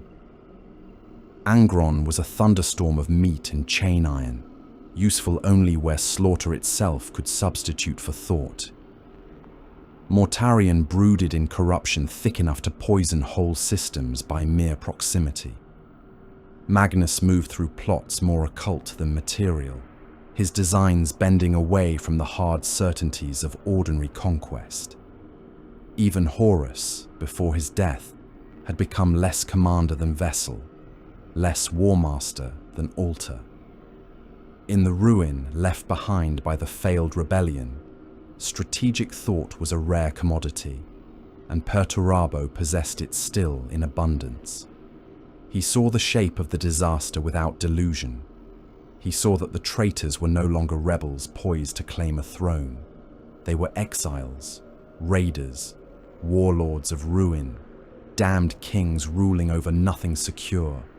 He understood that the scouring to come would not be a mere campaign of pursuit, but the Imperium's answer to treason in its rawest form, an age of retribution in which loyal fleets and legions would fall upon every broken remnant of the defeated host with all the cold appetite of sanctioned vengeance. He understood that survival now meant fortification, withdrawal, brutal economy, the creation of defensible redoubts and fallback routes in regions already half consumed by the warp's hungering presence. Where others raged or drifted, Perturabo countered, planned, built, and murdered with purpose. And still, through all that lucidity, one hatred burned brighter than the rest. Dawn endured. That fact bit at Perturabo more savagely than the collapse of rebellion, more bitterly than the death of Horus, more intimately than the Imperium's gathering retaliation. Rogel Dawn lived. The old wound survived every newer disaster. The brother who had stood for the kind of honor the Imperium loved to display had not only survived terror, but remained at the center of the aftermath, his name braided into the narrative of loyal endurance while Perturabo and his sons were driven out into history's dark margins. It was intolerable. The heresy had broken empires, butchered uncounted billions, and remade the galaxy into an open wound. Yet still the old rivalry remained, alive and venomous as ever. That alone tells the truth of Perturabo's spiritual condition. No ruin was great enough to drown the insult. So hatred ceased to be one motive among many. It became the truest fuel left to him. That is why the Iron Cage matters so profoundly. Men often speak of the battle as though it were merely another grand engagement between rival legions, another chapter in the feud between the Imperial Fists and the Iron Warriors. Such readings are too shallow. The Iron Cage was not conquest. It was demonstration. It was not a campaign designed primarily to seize and hold territory, nor even to restore the rebel cause by some decisive strategic reversal. It was an act of punitive architecture. Perturabo took all that he was and all that he hated and shaped it into a battlefield intended to say one thing with absolute clarity. This is what it means to come against me. This is what waits behind your pride. This is what your vaunted honor buys when it steps into a killing ground built by the son you thought fit only to spend. The fortress complex he raised, layered and murderous, was the perfect expression of his soul. Not a clean wall in the Daunian image, meant to preserve and endure by visible virtue. This was a labyrinth of attrition, a geometry of punishment. Redoubts were nested within kill zones. Approach lanes were raked by intersecting guns. Minefields were laid where retreat would be instinctive. Bunkers were built to be abandoned and retaken as lures. Trenches became channels for slaughter. Earthworks concealed artillery whose first duty was not merely to kill, but to shape movement, to herd the enemy deeper into the machine of annihilation. Every breach was false relief. Every captured line opened onto fresh curtains of fire. The battlefield was not meant merely to be defended. It was meant to teach, through blood and butchered flesh, the cost of underestimating Perturabo. And dawn came. Whether out of fury, duty, pride, or some collision of all three, the Praetorian answered.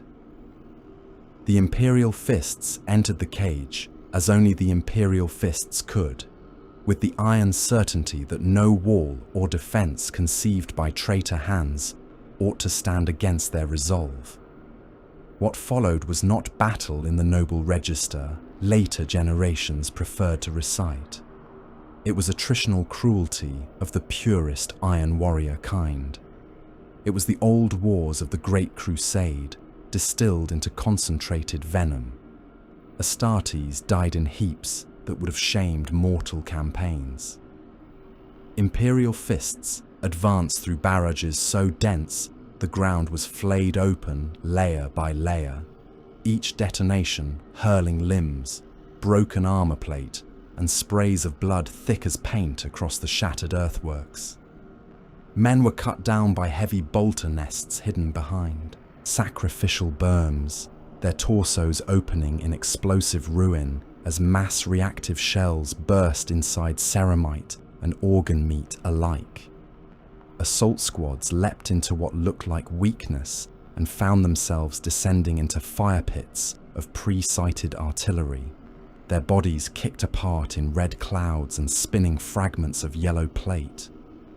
Medici servitors and apothecaries dragged gene seed from the dead, while fresh bombardments tore them and their burdens into steaming ribbons. Trenches clogged with corpses.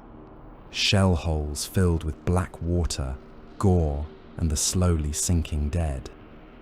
Iron warriors rose from concealed galleries to butcher trapped formations at close range, chain blades snarling as they split helms, soared through gorgets, and sprayed brains and teeth across revetments already slick with blood and oil. This was not merely a battle, it was a message. It was a message to Dawn, telling him that the breaker of fortresses understood walls more intimately than the man who gloried in keeping them. It was a message to the Imperium, declaring that its golden myths had always been paid for by uglier truths, and that one of those truths now stood openly against it. But it was also a message to Perturabo himself. This is the darkest layer of all. The iron cage was self-addressed through atrocity. In its architecture, he sought proof that his suffering, his bitterness, his long catalogue of insults, had indeed produced something superior. He wanted the battlefield to answer the wound within him. He wanted Dawn's blood, Dawn's humiliation, Dawn's losses, to tell him that he had been right all along. Yet even there, even in triumph, peace did not come.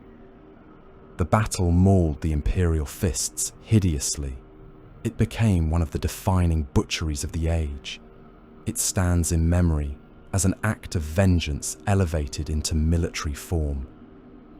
But what did it give Perturabo beyond confirmation that hatred was now the clearest engine in his existence? It did not heal Olympia. It did not erase terror. It did not make the rebellion less ruined or the traitor cause less degraded. It did not restore the old possibility that recognition might satisfy him. Victory merely proved that spite remained reliable where all other promises had failed. That is no liberation. It is a prison with one effective key, and the key opens only onto fresh killing grounds. Meanwhile, the scouring tightened around all traitor remnants. Loyal fleets pressed into old strongholds. Supply worlds burned. Harborages became traps. The Eye of Terror loomed larger, not as chosen kingdom, but as gravitational necessity, a hell region into which the broken and damned were increasingly driven, because the material galaxy was becoming less and less able to shelter them. The old rebel legions fragmented under pressure. Some clung to tattered hierarchies. Others dissolved into warbands, each led by a tyrant who claimed destiny while raiding for ammunition and flesh. The traitors became what history does to the defeated who cannot repent. They became mythic in the telling, because in practice they were too ruined, too vicious, too diminished to bear direct scrutiny without revulsion. Perturabo saw the walls closing everywhere. Materially, the galaxy was constricting around him. Strategic options narrowed. Allies grew unstable. Resources thinned. Every fixed position risked discovery and retaliation. Every triumph was temporary. Every redoubt a future battlefield. Spiritually, the constriction was worse. The road back had long been burned away. The rebellion for which he had sacrificed everything was dead as a dream, and the thing replacing it was not a new order, but an age of predation and warp shadow. He could not return. He could not truly rebuild. He could only continue, fortify, retaliate, endure. That was the shape of his existence now. And so from this point onward, Perturabo was no longer trying to win the old war. That war had ended at Terra, whatever blood still spilled in its wake. After the Iron Cage, after the first brutal lessons of the Scouring, what remained to him was not restoration of the rebel cause, but survival through degradation. Survival long enough to consolidate.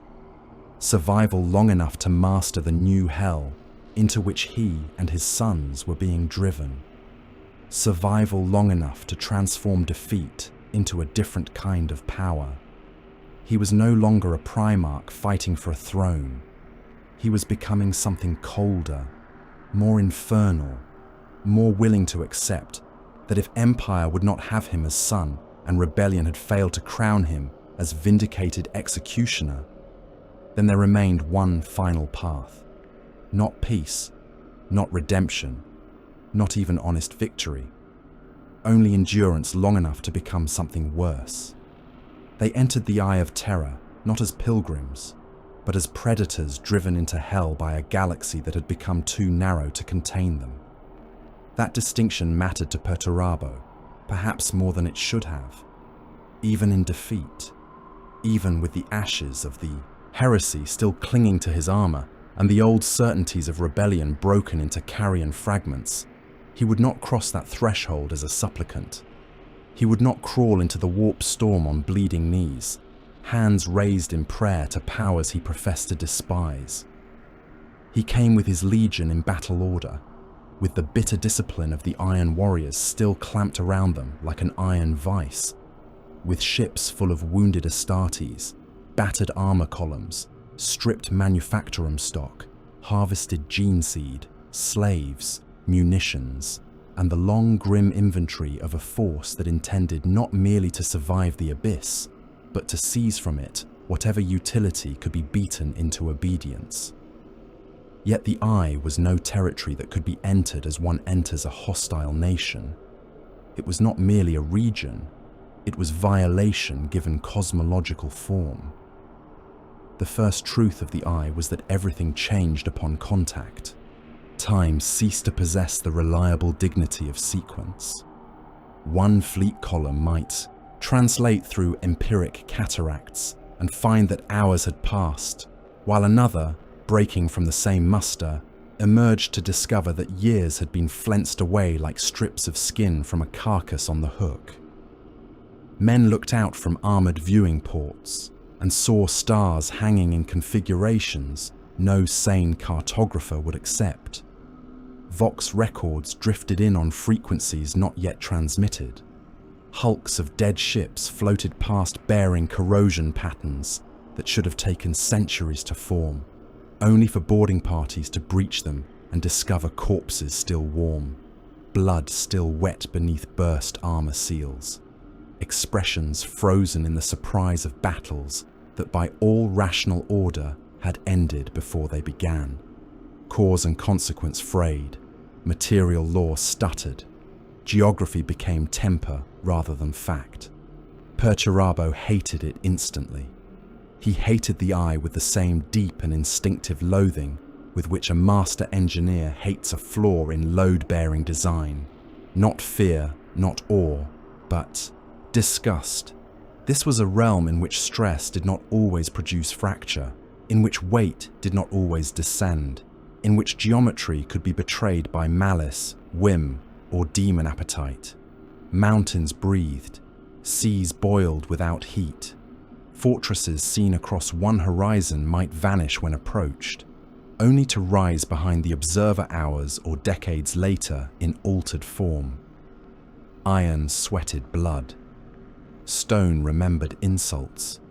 Dead things spoke in the voices of the living, and the living often discovered that their own shadows lagged a fraction too long behind them, moving with private intention. The Eye offended Perturabo because it denied his deepest principle, the belief that reality, however cruel, could be mastered through understanding. And because it offended him so profoundly, he set about imposing order on it. That was his answer to almost every wound in life. If something could not be trusted, fortify against it.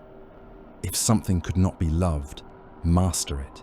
If reality itself became treacherous, then one must become more rigid than treachery. Thus Perturabo entered the Eye, not as a convert, but as a governor of ruin. He raised bastions on demon-haunted worlds. He broke mountain chains and drove foundations through strata that screamed beneath excavation drills. He established forges, redoubts, fortress monasteries of gunmetal and black stone, siege foundries choked with smoke and lit by furnace glow the color of open wounds. Around him, the Iron Warriors did what they had always done. They built not for beauty, not for transcendence, but for endurance through hostility. They made the impossible habitable by force. In this, there remained a grim purity. While other traitor hosts surrendered themselves more nakedly to the intoxications of the warp, the Fourth sought structure. They preferred engines to ecstasies, fortifications to pilgrimages, munition stockpiles to orgiastic revelation. The Iron Warriors did not hunger to dissolve into shrieking cults or to caper beneath the gaze of capricious powers like painted maniacs begging to be noticed. They wanted guns that fired, walls that held, supply routes that functioned, slave populations that could be worked to death with acceptable efficiency before replacement, controlled brutality, calculated terror. The old habits endured, even here, because old habits were the strongest armor a soul could raise against metamorphosis. But the eye corrodes all armor. At first, the corruption came in forms Perturabo could tolerate, because he could classify them as useful deviations. A reactor core touched too long by warp storms might produce output impossible by material standards. Very well, then reinforce the housing and direct the surplus into lance arrays. A siege cannon blessed, cursed, or infected by demonic presence might scream when fired and leave the gun crews vomiting blood, yet hurl shells that tore not only flesh and armor, but local reality itself into ragged wounds. Very well then, factor crew attrition into deployment schedules. A transport manifold fused with bound entities might move munitions faster than any servitor chain, and require only that a certain number of slaves be fed to it at prescribed intervals. Distasteful perhaps, but efficient. A war engine housing a chained demon might possess motive force, resilience, and sheer killing power beyond any standard machine spirit. Dangerous, certainly. But if collared, anchored, inscribed, and supervised properly, was it not simply another asset? That was how infernal industry was born among the Iron Warriors. Not through hymns, not through adoration, through procurement. Their forge worlds within the eye became nightmares of function.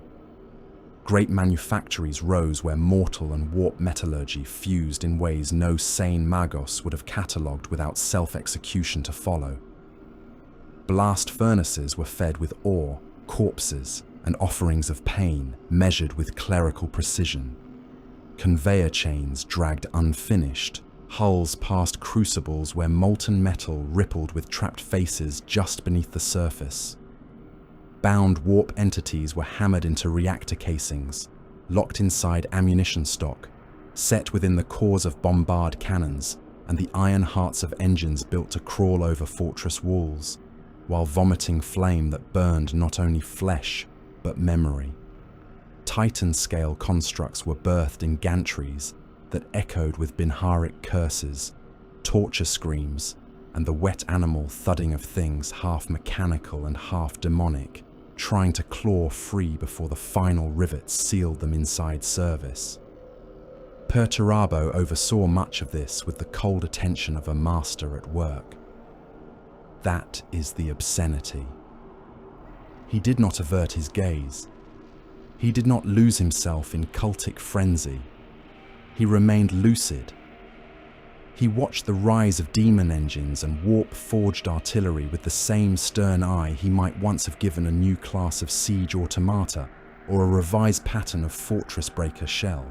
He evaluated output, resilience, volatility, labor cost, battlefield application. Where others might see blasphemy, he saw performance profiles.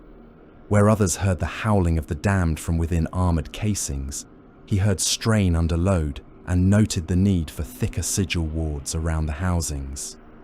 He believed he was still the master because he still spoke the language of mastery. Technical language, administrative language, the tongue of inventory, emplacement, calibration, containment. But mastery was already slipping. No one uses chaos cleanly, not forever, perhaps not even once. One may delay the moment of recognition. One may bury it under ledgers and the smoke of 1,000 forges. One may call a pact an arrangement, an offering a fuel source, possession a system's integration failure. Yet the warp does not care what terms are used by the one being consumed.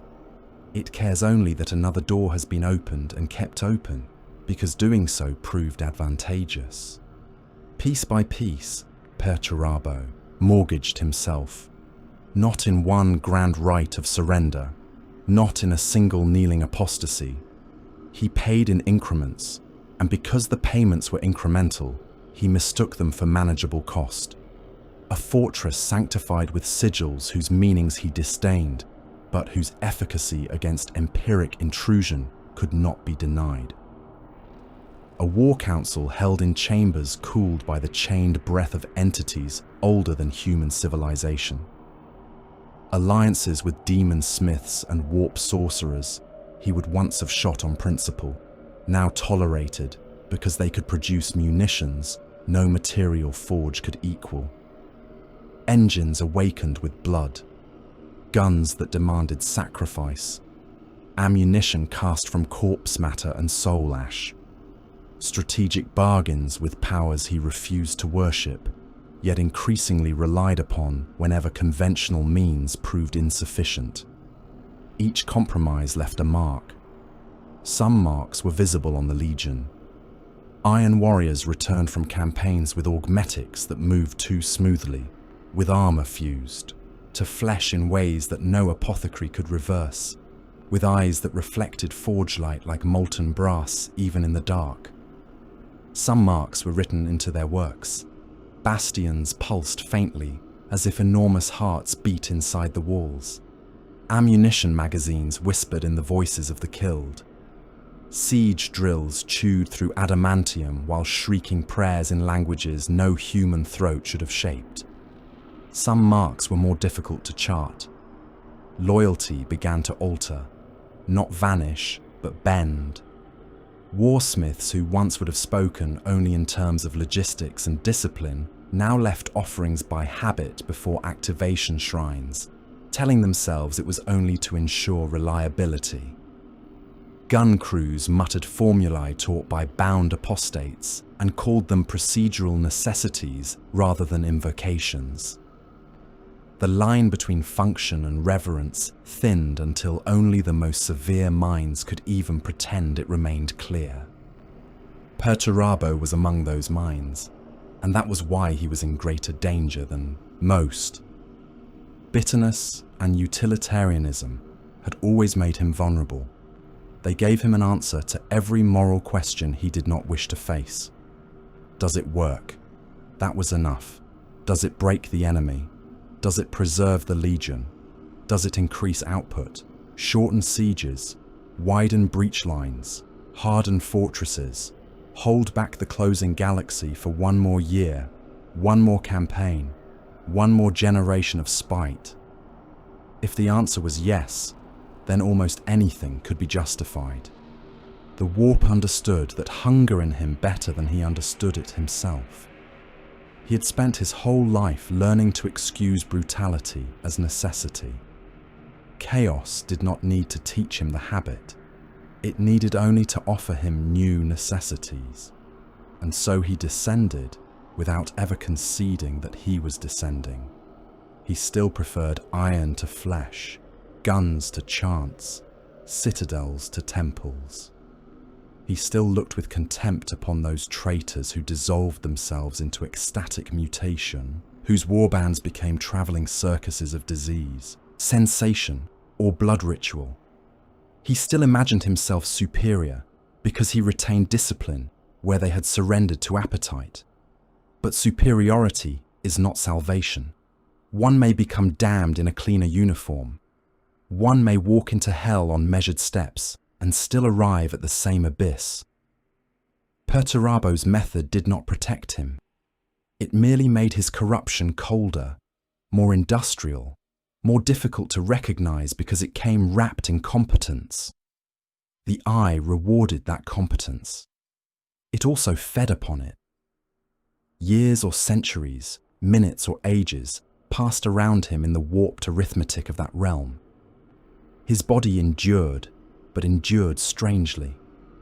The old Primarch's strength deepened into something harder to define. Flesh and armor became increasingly difficult to think of as separate. His presence in command chambers grew heavier, as if gravity itself leaned toward him. His gaze seemed at times less like sight and more like pressure. The forge glow loved him too much. Machine spirits, bound, intelligences, and chained entities alike recoiled or inclined in ways suggesting that something in him was changing register. He could still tell himself he remained only Perturabo, only the Lord of Iron, only the same cold genius now armed with harsher tools. Yet the truth was already gathering beneath the surface like pressure beneath the crust of a bombed world. He was becoming post-human in a new way. Not the Emperor's transhuman son as once intended, but something else. Some harder and more infernal synthesis of Primarch will, warp saturation, iron discipline, and accumulated compromise. He had not yielded in the manner of cultists. He had not begged. He had not sung. He had built, calculated, justified, and endured.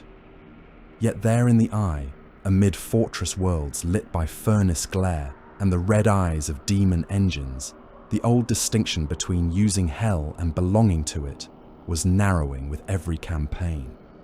Whether he admitted it or not, whether he still named himself master or not, the slow logic of corruption had already taken hold. The Lord of Iron was no longer merely surviving in damnation. He was being remade to match it.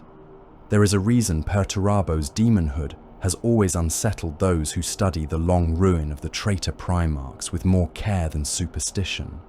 It does not sit as easily in the hand as the damnations of his brothers.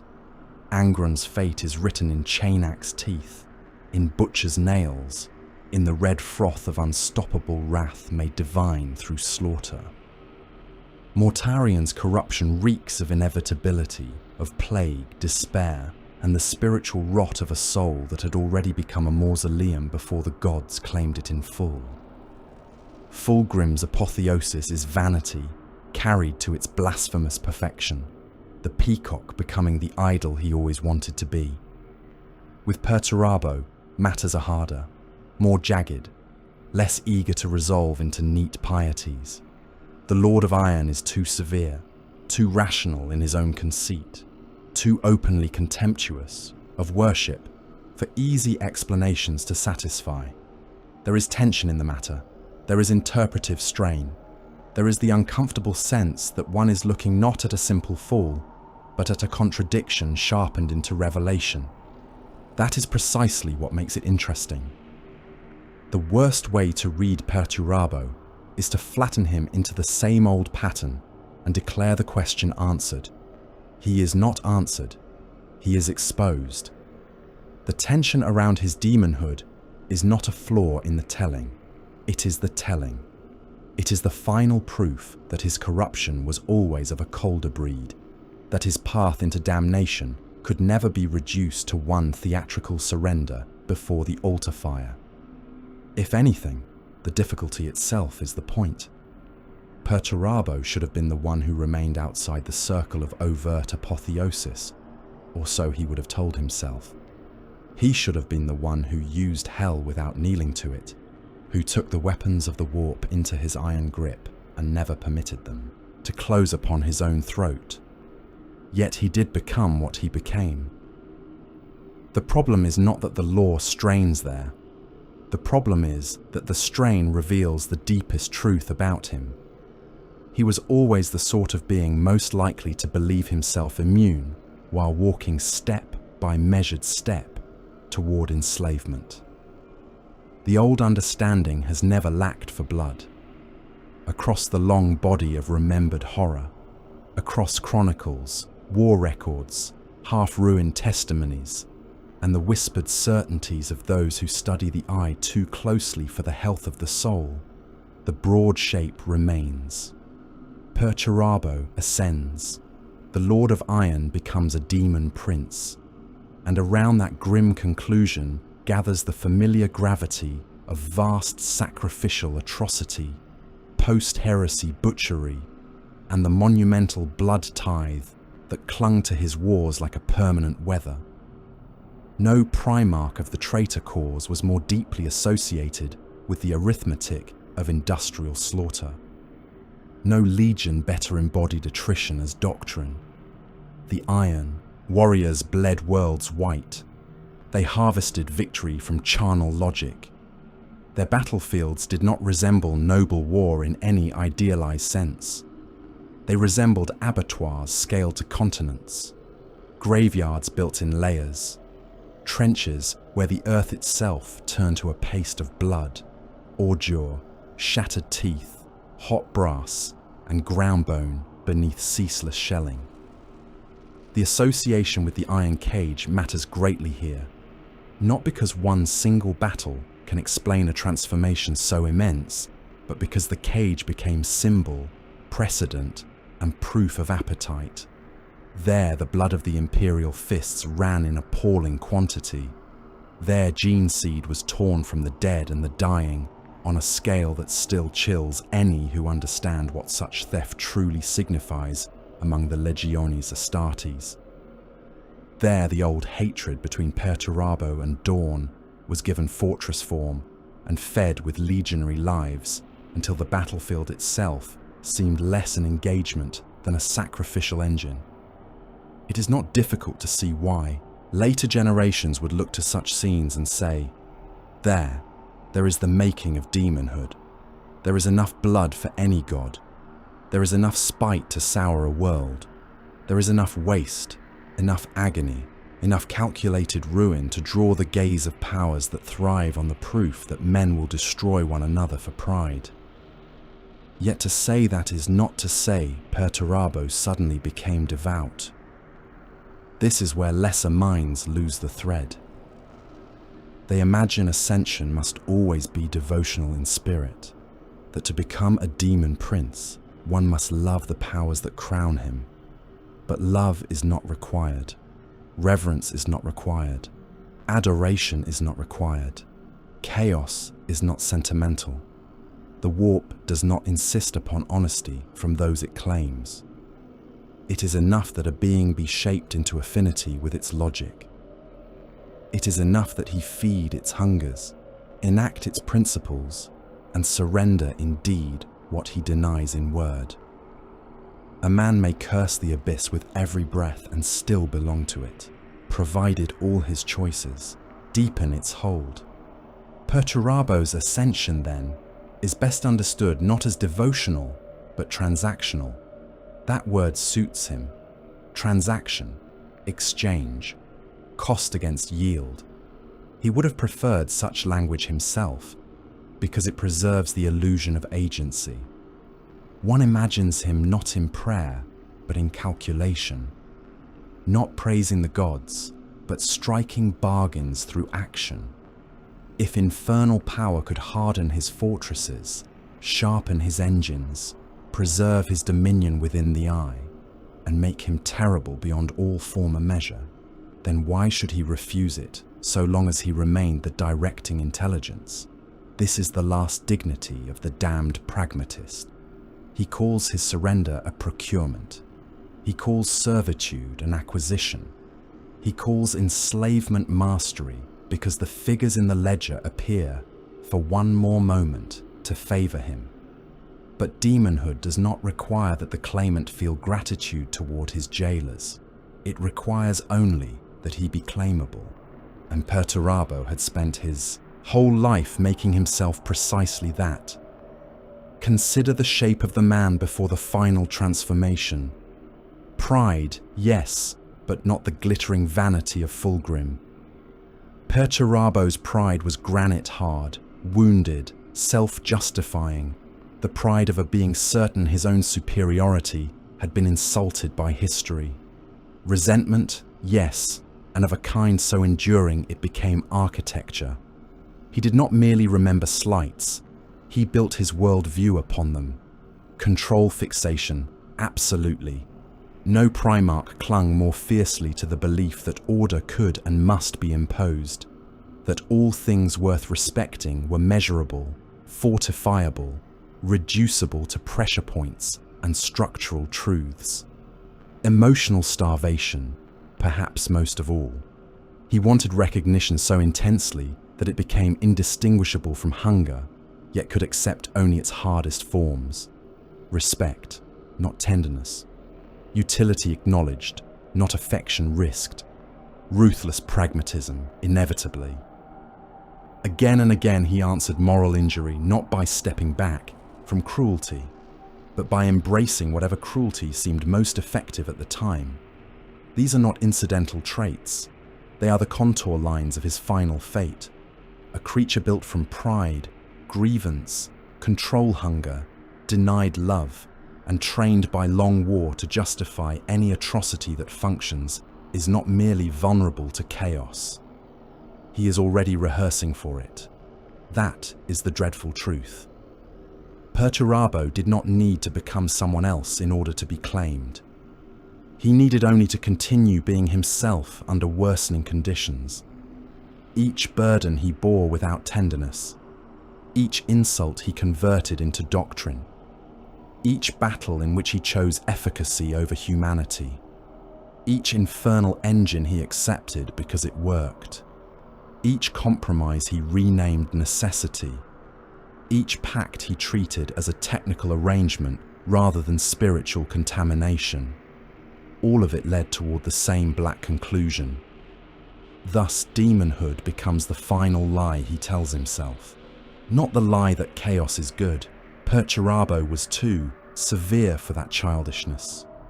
Not the lie that the gods are noble. He would have despised the thought. The final lie is subtler and perfectly suited to his soul. Apotheosis means mastery. That is what he must have believed, at least in some coldly hidden chamber of the self. That to rise above ordinary transhumanity, to become a prince of the warp while retaining the iron discipline of his own identity, would mean triumph over the weakness that had hounded him since Olympia. No longer useful and spent, but enthroned in terror. No longer ignored, but impossible to overlook. No longer merely the engineer of damnation, but its sovereign practitioner. In that fantasy, there is a savage elegance that would have appealed to him. He who had always been used would now be beyond use. He who had always been burdened would now become the burden laid upon worlds. Yet that is not mastery.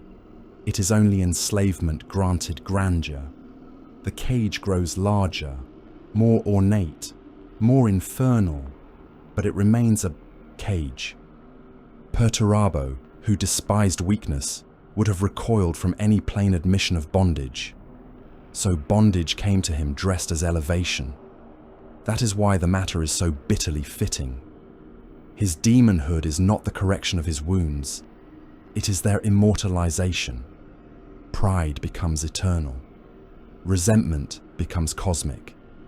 The need to control becomes a permanent war against realities no iron calculus can fully master. The hunger for respect becomes unending because no amount of terror satisfies the soul that wanted love and never dared ask for it plainly. The pragmatist who sacrificed every softer thing for efficacy is rewarded with a state in which efficacy has consumed the man entirely.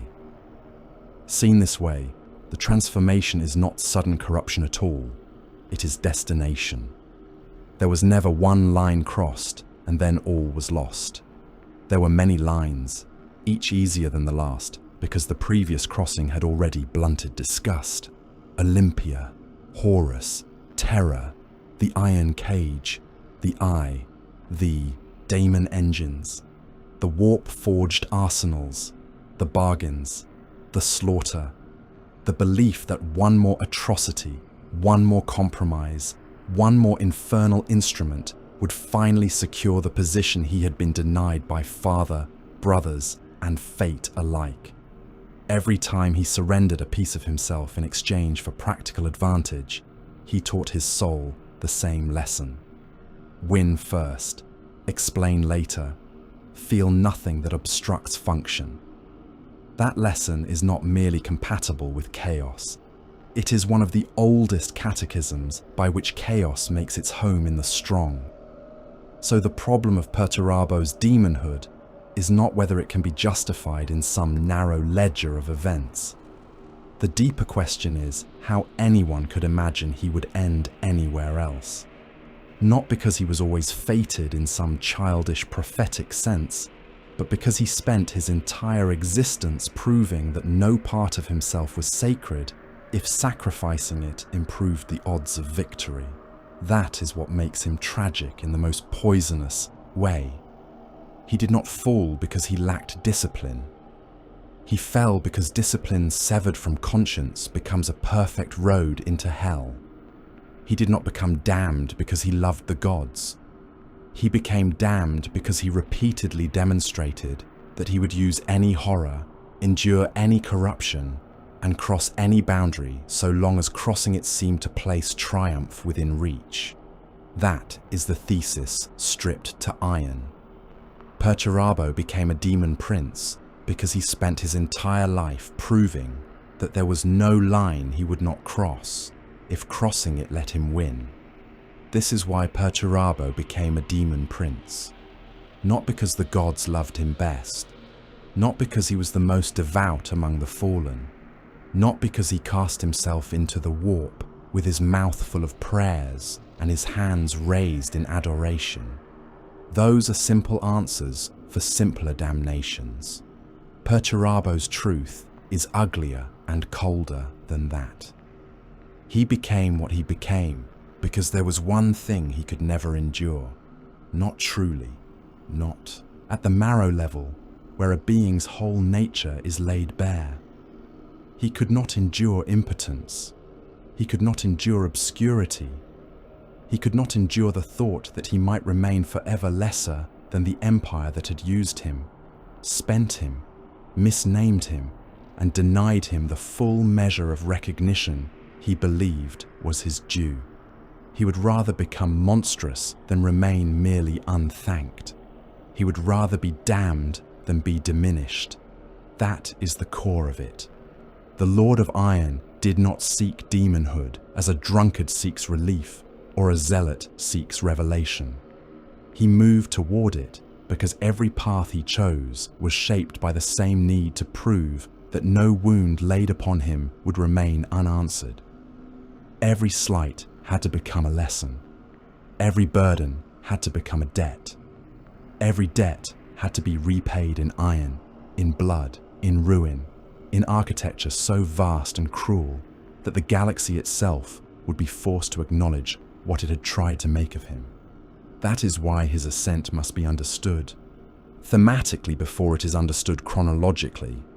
It is not just a matter of when the final threshold was crossed.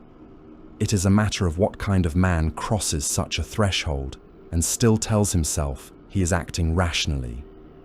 Perturabo's fall is the corruption of intellect itself. There are many forms of damnation in the long nightmare of the age. Some are obvious.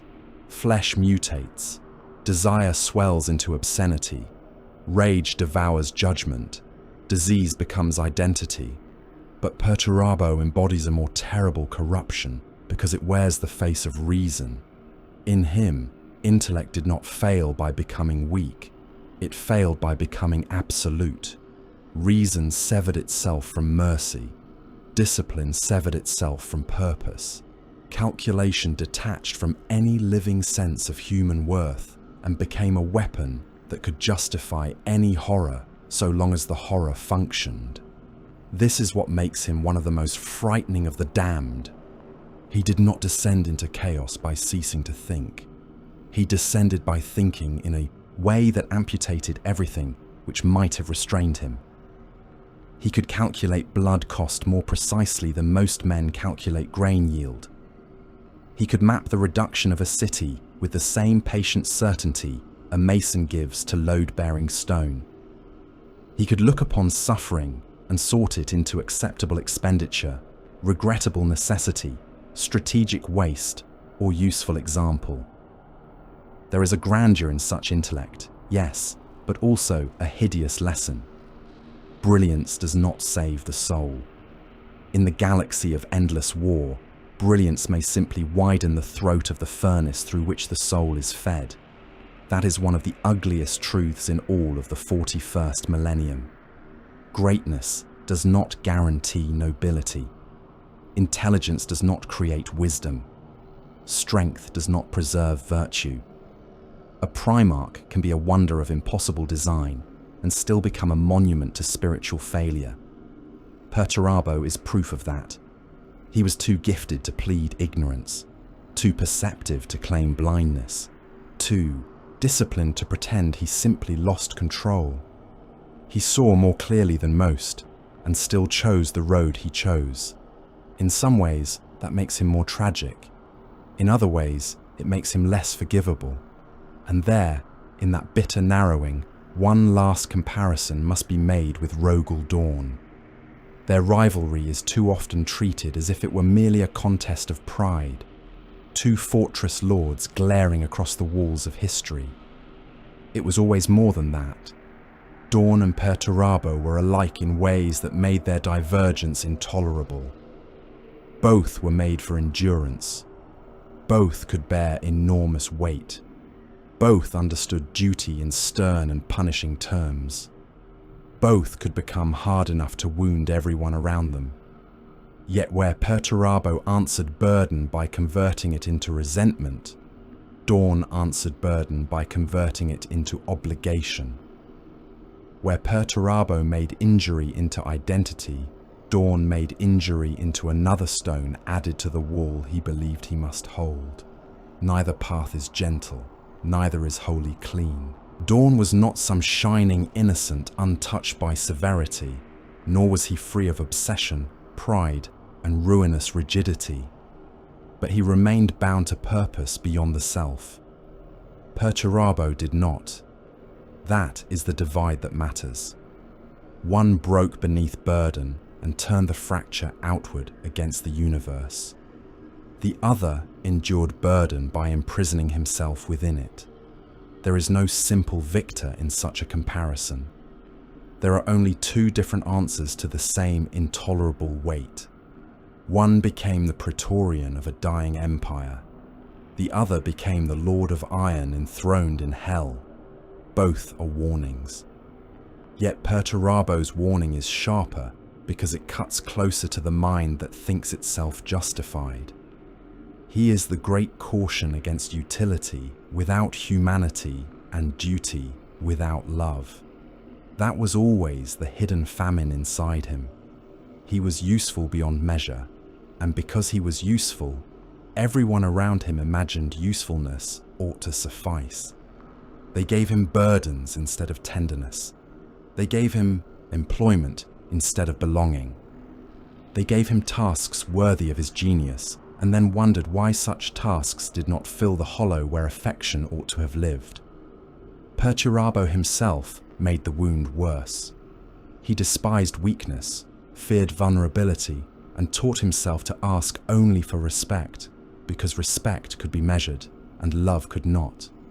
But a soul cannot live on respect alone, not even a Primarch's soul. So the hunger remained, and because it remained unspoken, it soured. It became grievance, then doctrine, then atrocity. This is why demonhood is not a reward for him. It is the perfect prison. Look at the shape of it, and the fit becomes obvious. Eternal power, eternal war, eternal grievance. What else could better suit the being he had made of himself? To become a demon prince is, in his case, to have every deformity elevated into permanence. He who could never forgive now has all eternity in which to keep score. He who could never rest now exists within a state of endless siege, both architect and captive of infernal war. He who could never bear to be overlooked now towers so monstrously above the battlefield of history that no chronicler can ignore him. Yet none of this heals him. None of it resolves the old wound. It only magnifies it until it becomes the atmosphere around him. That is the final mockery of his ascent.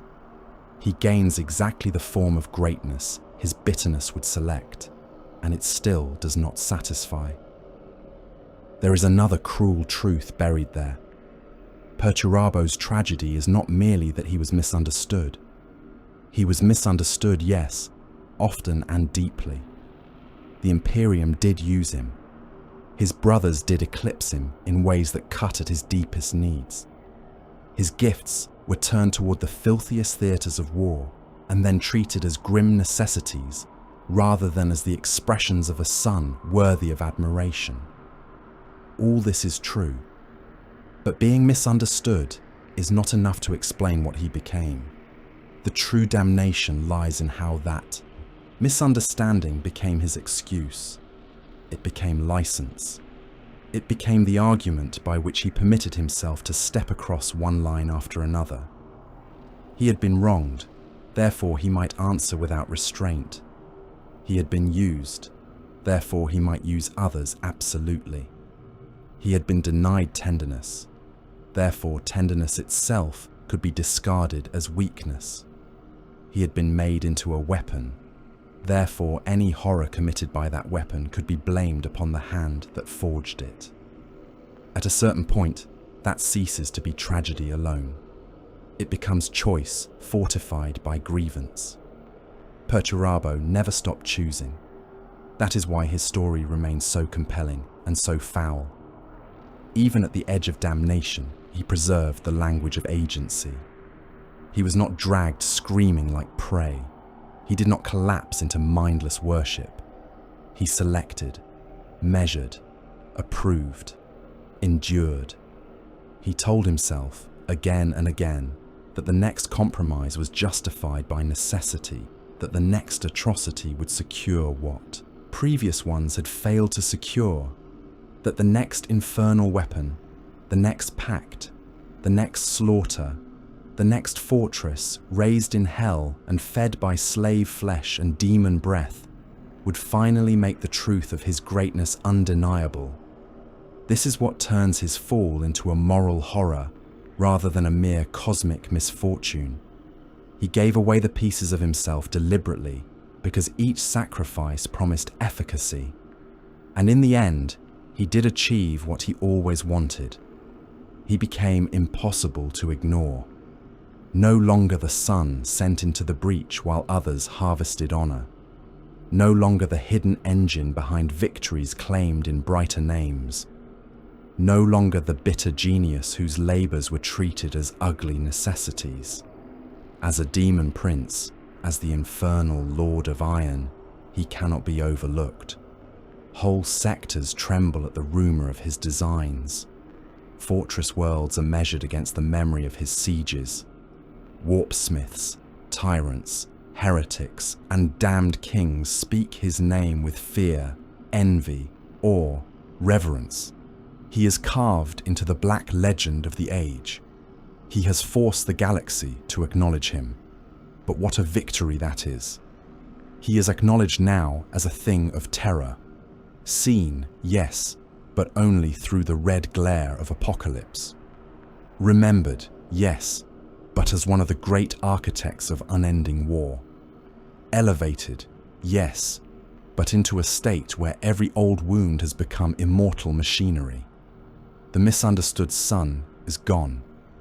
The overlooked breaker of empires is gone. In their place sits a being who has fused resentment to power so completely that neither can now be separated from the other. So when one asks what Perturabo's ascension really means, the answer is not merely that he joined the ranks of demon princes. It means that he became the final and most honest expression of his own life.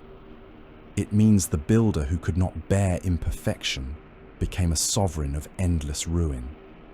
It means the master of sieges became the inhabitant of an eternal siege of the soul. It means the son who wanted recognition more than love received recognition stripped of every human comfort. It means that all the hard truths he believed about the universe consumed him because he would not allow any softer truth to live beside them. And thus, the image remains. Far beyond the light of terror, beyond the corpse glare of dead stars and the ragged edges of sane space, in realms where the forged smoke of demon worlds coils upward into a sky that is not a sky, the Lord of Iron sits enthroned amid his own impossible architecture. Around him rise bastions built from blackened adamantium, vitrified bone, and stone that drinks the screams of the slain. Great guns brood upon parapets the size of cities. Demon engines pace in chains beneath furnace arches, venting heat that smells of blood and scorched brass. Slaves labor in their millions, hammering, hauling, dying, replaced before the corpse is cold. Warpsmiths chant over bombardment pieces that hunger like beasts. The walls grow higher, the trenches deepen. The kill zones widen. Every horizon becomes another line to fortify, another breach to prepare, another war to plan. And at the heart of it all sits Perturabo, the demon prince, the Lord of Iron, still building, still besieging, still angry, and still not satisfied.